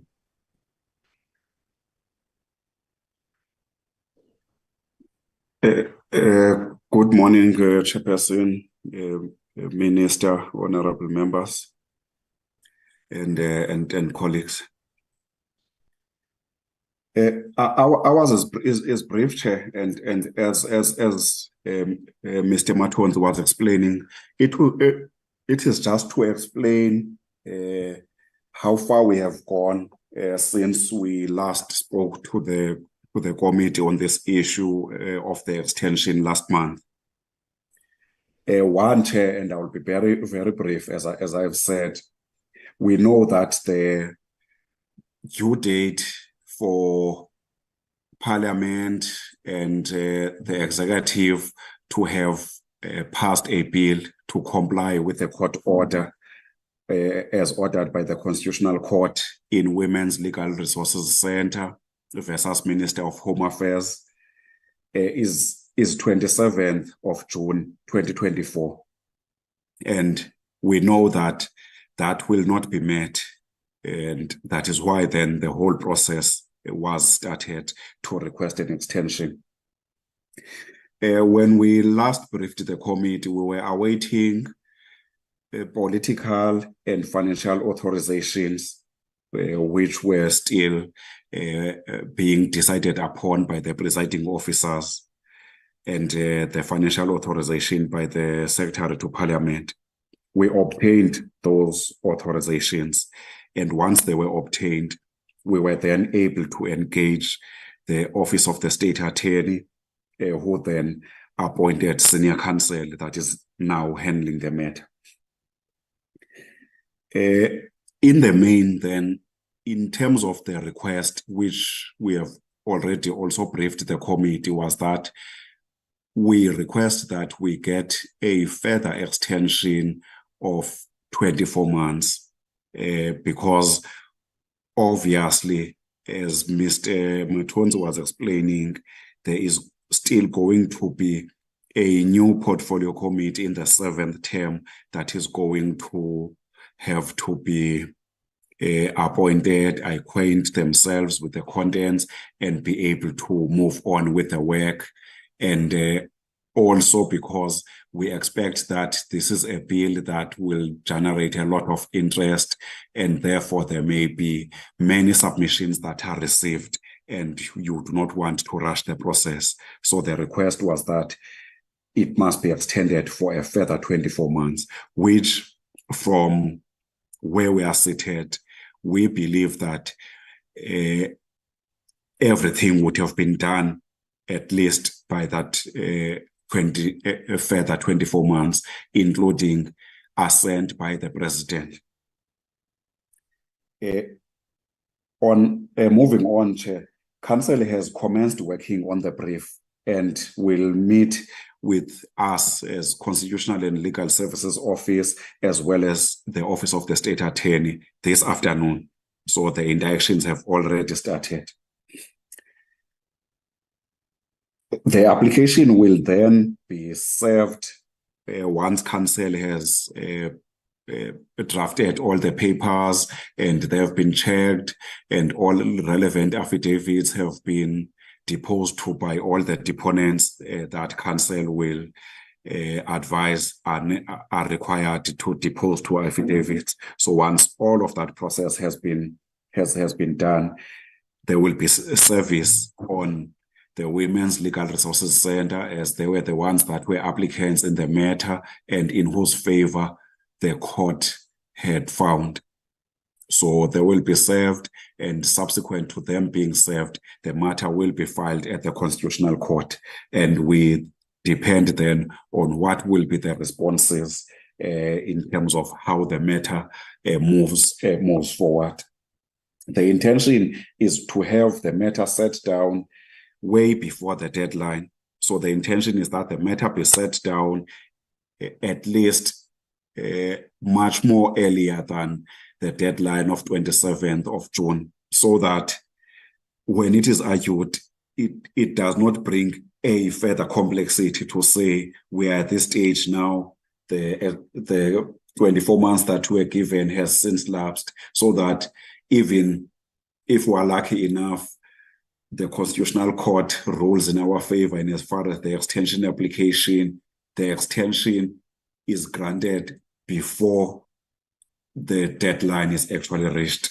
So we are trying to comply, and that is why we have been chasing the process to make sure that we file the papers and we try to get a date before, so that council does not, when they are arguing the matter, are told that you are already in contempt because you are arguing a matter which you have not complied with as we speak. Then there's the issue of the lapsing of the bill, Honorable Chair and members, and it is what Mr. Matonzi was explaining, because it is going to lapse, but at least we wish for, which is also going to add to the case that is going to be brought before the Constitutional Court. We wish that the call for public comments must be done during this term, so that those comments in the meantime are being consolidated, and then when the next committee in the 7th term decides to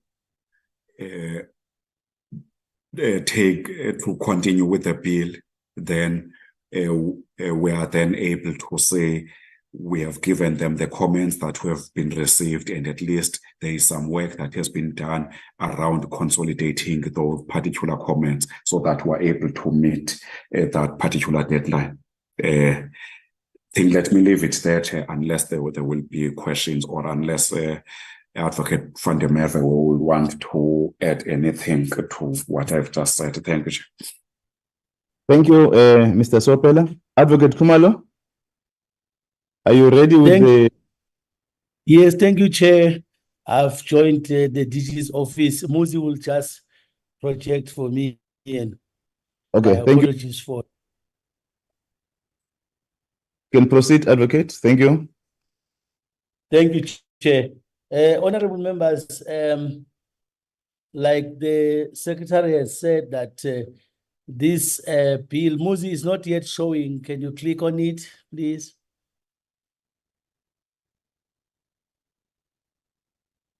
Thank you so much.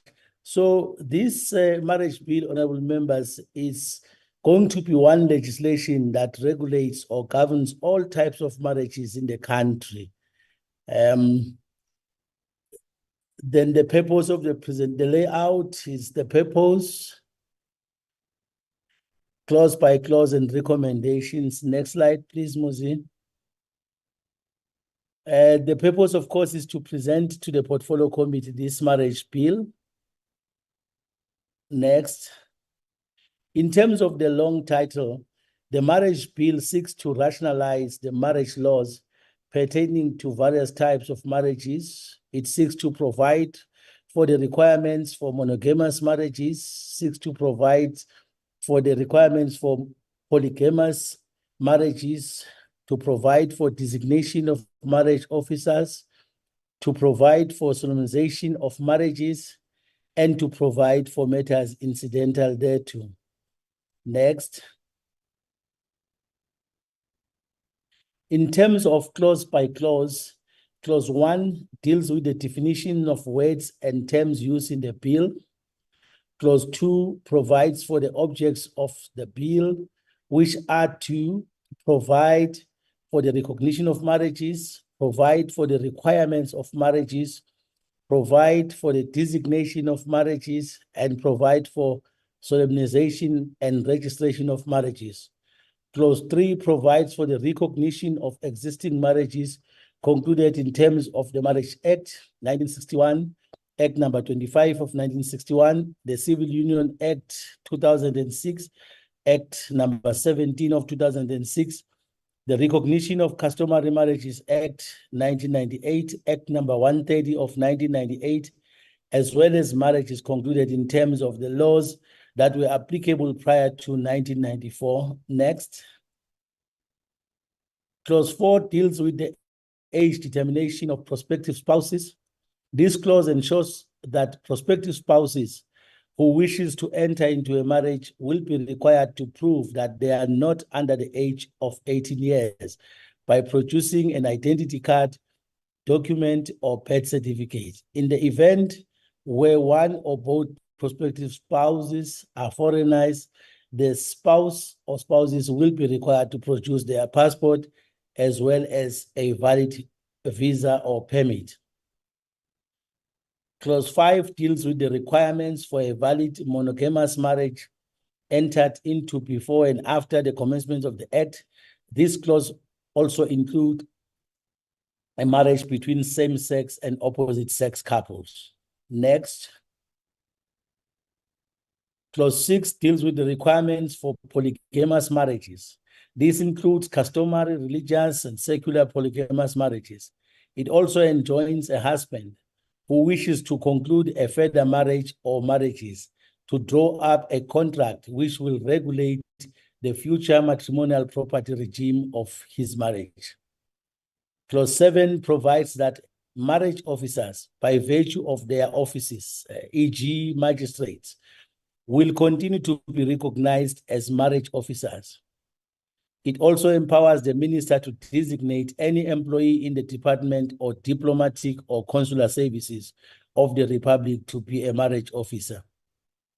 Clause 8 deals with the designation of other persons as marriage officers and provides that the minister may designate a citizen who holds a responsible position in any religious denomination, traditional council, or secular organization to be a marriage officer for the purpose of solemnizing marriages. Government employees, including magistrates, will continue to solemnize marriages. Next, please. Clause 9 provides for certain persons to, in certain circumstances, be deemed as marriage officers. So, for instance, if a person who was acting in good faith or bona fide believed that he was a marriage officer, then this clause provides for such a situation where the DG and the minister can look at the situation and decide that for all purposes, that person was a marriage officer when that marriage was solemnized. Clause 10 empowers the minister to revoke or suspend any designation of any person as a marriage officer. Clause 11 deals with solemnization of marriages. Clause 12 deals with the objections to a marriage. Clause 13 deals with the registration of marriages. Clause 14 deals with equal status and capacity of spouses. This was one of the important policy position that spouses must be equal in the marriage. Clause 15 provides for proprietary consequences of a marriage and contractual capacity of spouses. This clause further provides that spouses must, before solemnization of their marriage, choose the matrimonial property regime applicable to their marriage. The clause further requires the prospective spouses to, in the event the matrimonial property regime chosen is out of community of property, conclude an antenuptial contract. Because the department is aware that this could be a very costly exercise, then in this regard, the department will, in the regulations to be made under the Act, provide for a pro forma antenuptial contract to assist those that may not afford the services of a notary public. Clause 16 deals with the dissolution of marriages. This clause further provides that all marriages concluded after the commencement of the Act may only be dissolved by a decree of divorce issued by a competent court. The clause also at high level deals with the consequences for the dissolution of marriages.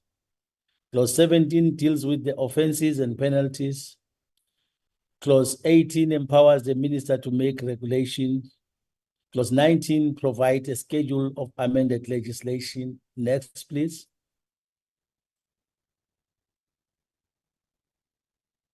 Clause 20 provides a schedule of repealed laws. Clause 21 provides for transitional provision and recognizes marriages that already exist at the commencement of this Act. Clause 22 provides for transitional provision and recognizes existing marriage officers. Clause 23 deals with the short title and commencement of the Act.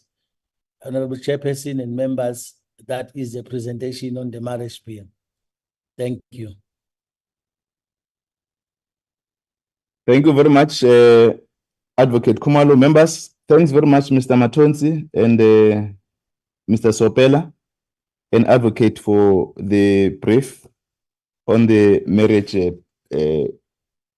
bill.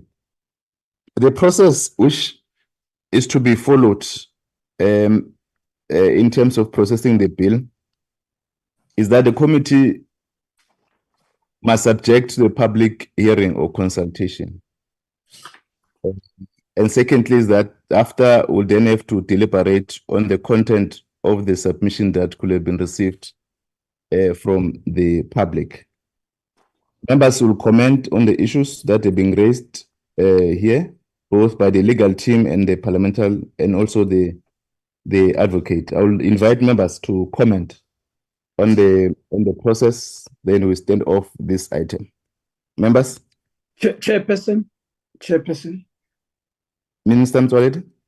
Yeah, just before members comment, may I just ask that the advocate corrects the issue of clause 3 on slide 5.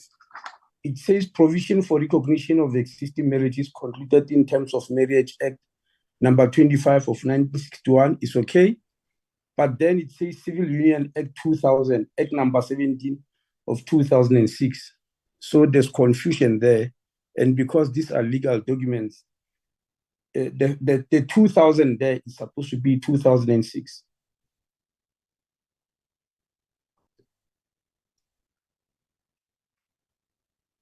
Advocate?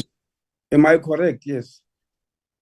You said Act of 2000, but Act number 17 of 2006. Is there something I'm missing there? Civil Union Act 2000, and then in bracket Act number 17 of 2006, Advocate. Thank you, Chairperson. The minister is correct. The 2000 is a typo. It's supposed to be 2006. Okay. Any other thing, Minister? As the committee deliberate, I just want clarity, Chair, from the Parliamentary Legal Services. When you start public hearings, you also put the closing date for such hearings. And very clearly, the closing date cannot be before elections, because that will be too short a date for such. I just want to know legally whether this sixth parliament can ask for public hearings and put the closing date which coincides with the new parliament, in which is new altogether. I just want to understand the legalities of that. Thank you. Okay, we'll come to that point later. Let me invite members' comments on the process.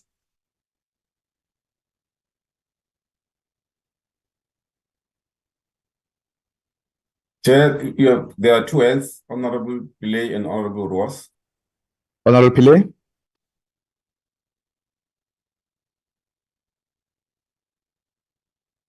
Thank you very much, Chairperson. Chair, firstly, let me welcome the presentations and the updates on the brief.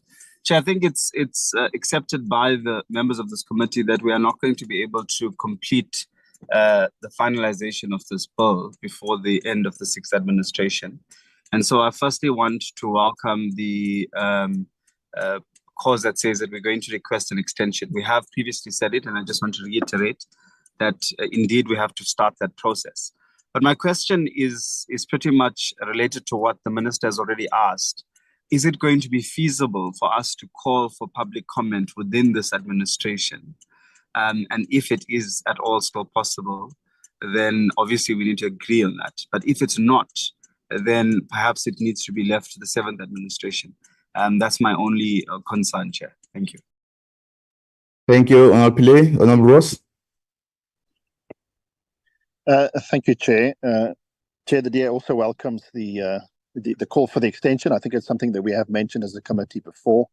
And we've also expressed our concern at how long it takes for legislation to come through. And just to reiterate again, our call to the Minister to really try and resolve that issue of the legal drafting skills of various different acts, of bills, that they can come here timeously so that we don't constantly have to deal with the courts on these different issues. Chairperson, I do agree with Honourable Pillay in terms of what he says in regards to the timing of comments, etc., and then going into another parliament. So to perhaps consider that process run in the next parliament, and that in terms of the court case that we are considering in terms of the Muslim marriages bill, there is a provision in there, interim provision, so that should cover the affected parties until such time as the bill comes through. Thank you, Chair. Thank you very much. Any other hand, Mr. Matonzi? There's no other hand, Chair. Okay, thank you very much.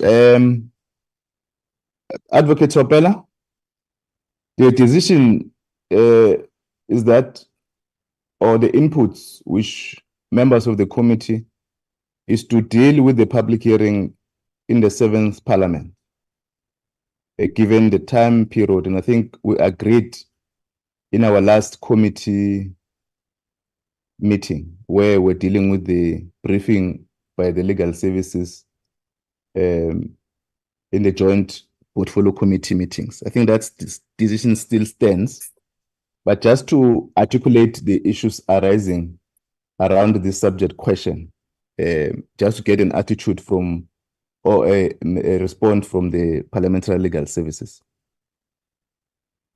I'm not sure Mr. Sopela was. Thank you, Chair, and honourable members.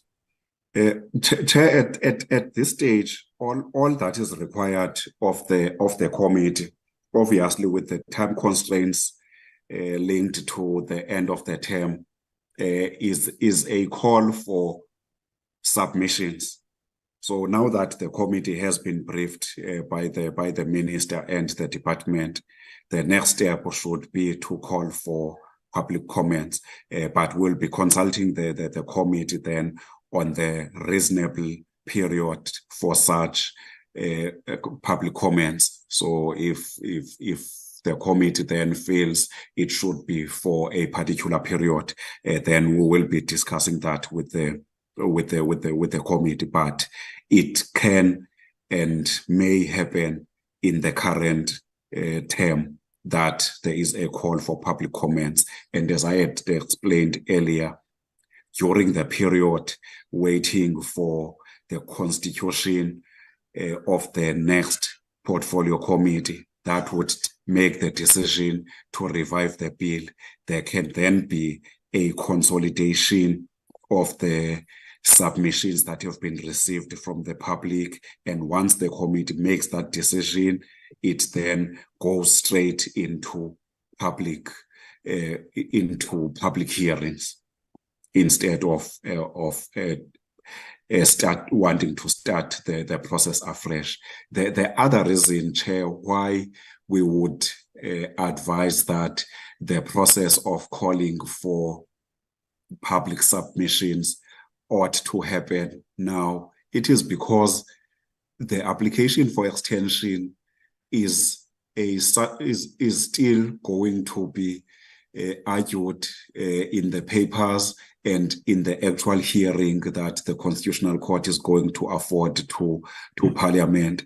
And when you then say, as you bring in the application, I have left matters because the term is coming to an end, I have just folded my arms, you then start to be in another problem of saying, okay, you are compelling us in a way to grant you this extension, but at least when you say you have worked on this task that you were given up until the last moments that you are legally allowed to do so, it brings more weight to the request that you are making. So I think that was just by way of explaining why we were recommending things the way we did. Thank you. Okay, I think what the meeting understanding is that we are not doing compliance to motivate for the courts. Members are raising legitimate reasoning that the time period to finish this process will not able to meet the deadline. And secondly, that the elections are on the 29th of May.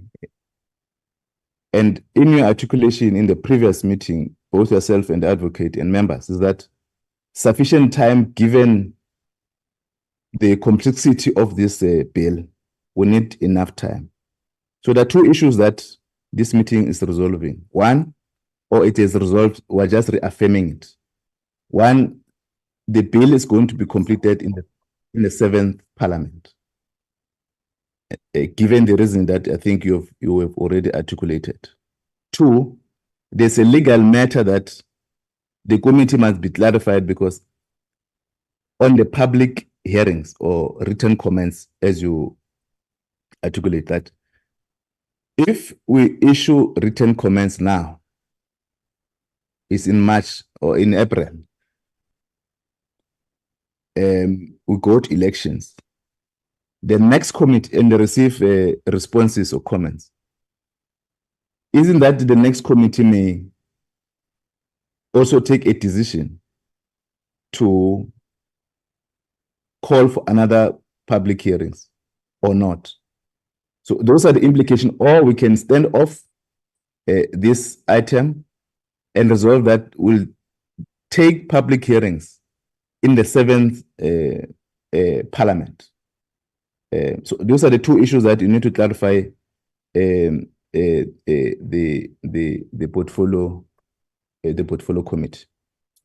I'm not sure, members, if I'm making sense, so that we are all. Yeah, can I invite other members? Yes, and who's that, Mr. Yes, Mr. Sopela. Before Mr. Sopela comes in, I wanted to say something, Chair. Okay.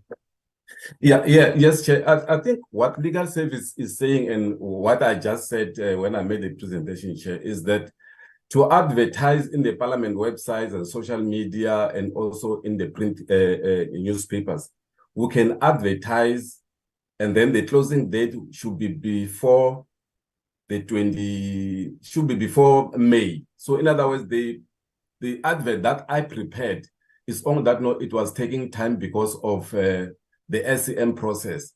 The closing date was going to be the 26th of April. So it is before this Parliament dissolves. So in other words, when we advertise, we are going to receive submissions, but these submissions, they are not going to be considered by this committee.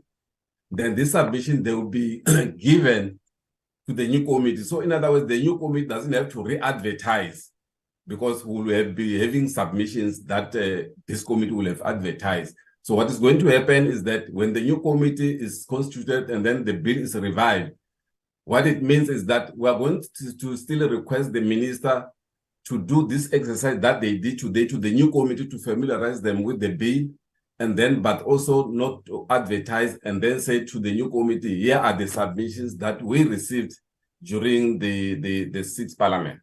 So I'm not sure if I'm clear, Chairperson. I think Mr. Sopela can make it more clear. Okay. No, thanks, Mr. Matunda. I think that Mr. Sopela? Thanks, Chair. Mr. Matonzi clarifies it very well, Chair. These are two different processes. They call for written submissions, because those written submissions are then going to be dealt with by the 7th Parliament, but would have been received by the 6th Parliament.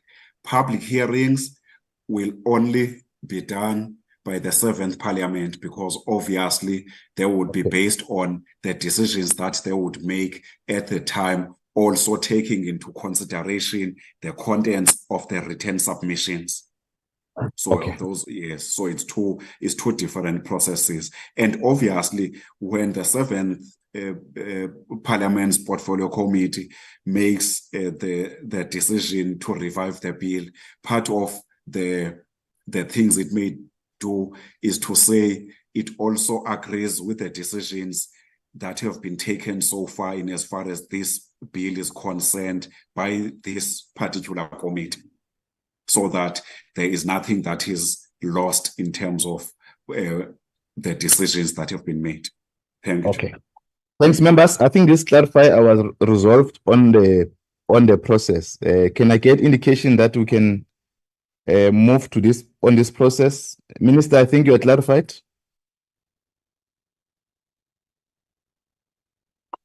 Yes, Chair. Okay. Members, can I get indication? Support, Chair.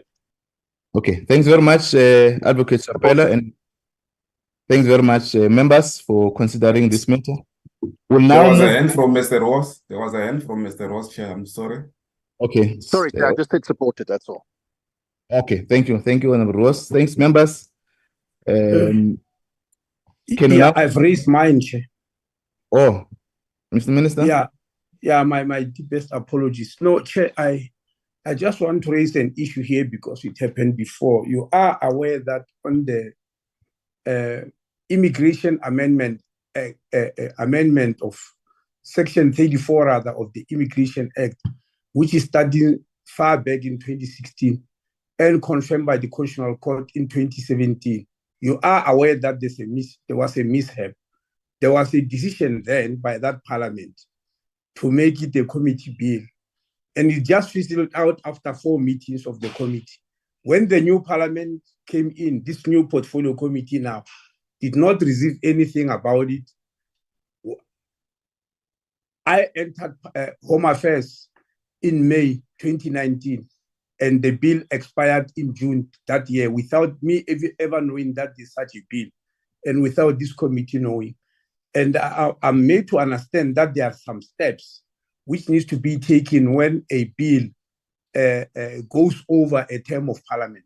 I just want clarity on that because I don't want that mishap to happen again. I'm sure the committee is aware. That during the judgment of the Constitutional Court, I was made to pay personal cost on this matter because the judges could not understand what the delays and why the matter was not handled well. So I just want to know now, this bill has been submitted in this term of parliament. Needless to say, we want it to extend to the next term. What are the steps that needs to be taken legally, which were not taken during 2019 transition that led to the judgment, the negative judgment that was there? Thank you very much.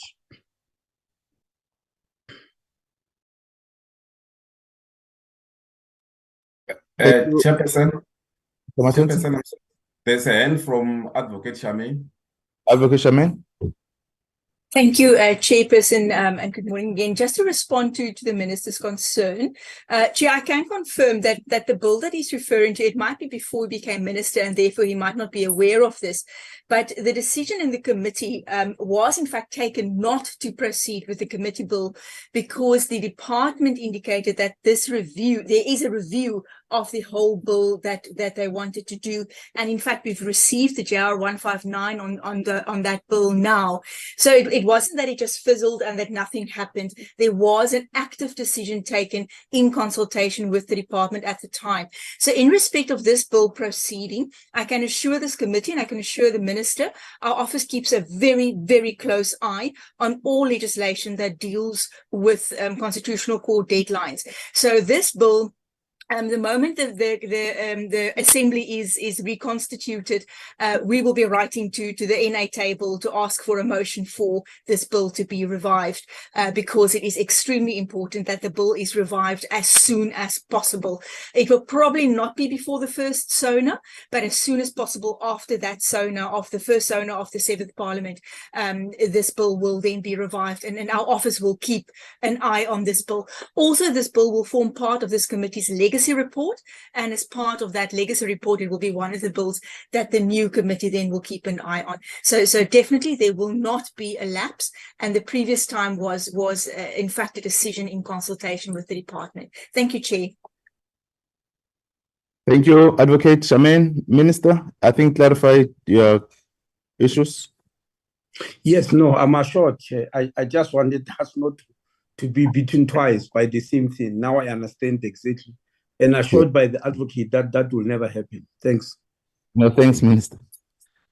The last item is on the legacy report. I must indicate that we received this legacy report yesterday at 5.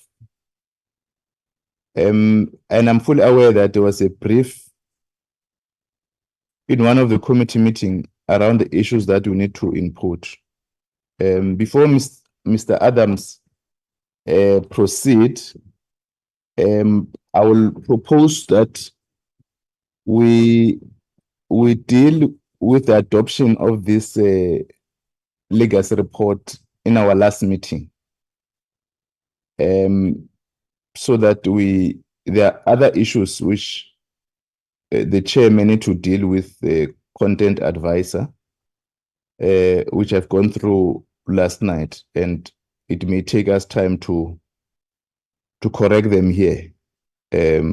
But you can deal with the process, Mr. Adams, Solomon, so that we don't spend more time on the decision that obviously will take to defer to the meeting. I'm just proposing, members. I'm not sure if you have gone through the report. We can proceed. I'm just assisting so that we are together on the process. Can I get an understanding from members whether the submission makes sense to the meeting? Chairperson. Honorable Pile? Chair, yes, I support that view because it was too little time for us to be able to go through the entire report and make any submissions. So I want to support that proposal, Chair. Thank you. Members? There's Mr. Ross hand. Ross? Thank you, Chair. Chair, I second that proposal. I think it's a very important document. We need to give it due consideration to ensure that all the changes are there. So I support the proposal. Okay, thank you. Mr. Adams, Salmo?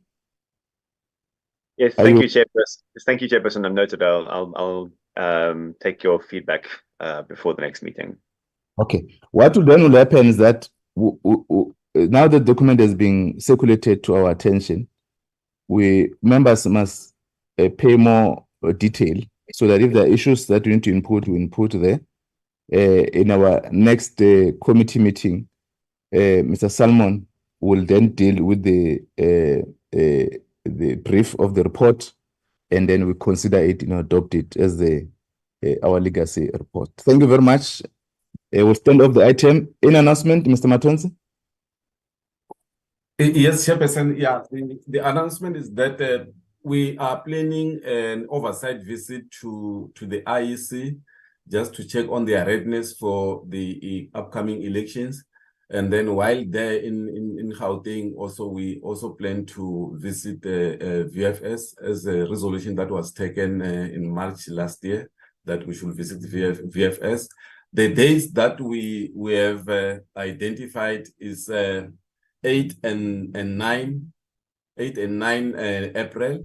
So in other words, members are going to be traveling to Gauteng on the 7th, and then on the 8th, and then we'll be with the IEC on the 9th, and then we'll be with VFS, and then we leave on the 10th back to our homes or our constituencies. So at the moment, the application have been submitted to House Chair for approval, Chair. So that's that. Unless if there's any other issue, we're just waiting for that approval to come through to start with the procurement of ground transport and accommodation and all the other stuff. Thanks, Chair. That's all from my side. Okay. Thanks, members. If there's any other matters in relation to the oversight that must enhance our work, except logistics, I'm just saying on the focus on the IEC and the VFS, particularly the IEC now, they've given us a detailed roundup on the preparation. Is there any other issue that the team may need to prepare and also inform IEC that they may need to consider in our correspondence for oversight? Chairperson, I've written to the IEC and the department indicating our intention to conduct an oversight. I think they sent the letters on yesterday. Okay. Chairperson, if I can just add, just something that emanated from the presentation today is that the printing of ballots is only going to start occurring from the 10th of April, and we are going to be there on the 8th and 9th. So there might be some issue of us actually observing the printing facilities if they only commence after we are on the oversight. That's just something I picked up today, Chair. Yeah. Okay. No, I think yourself and Mr. Matonzi, let's work on the days, but it's important also the committee to observe the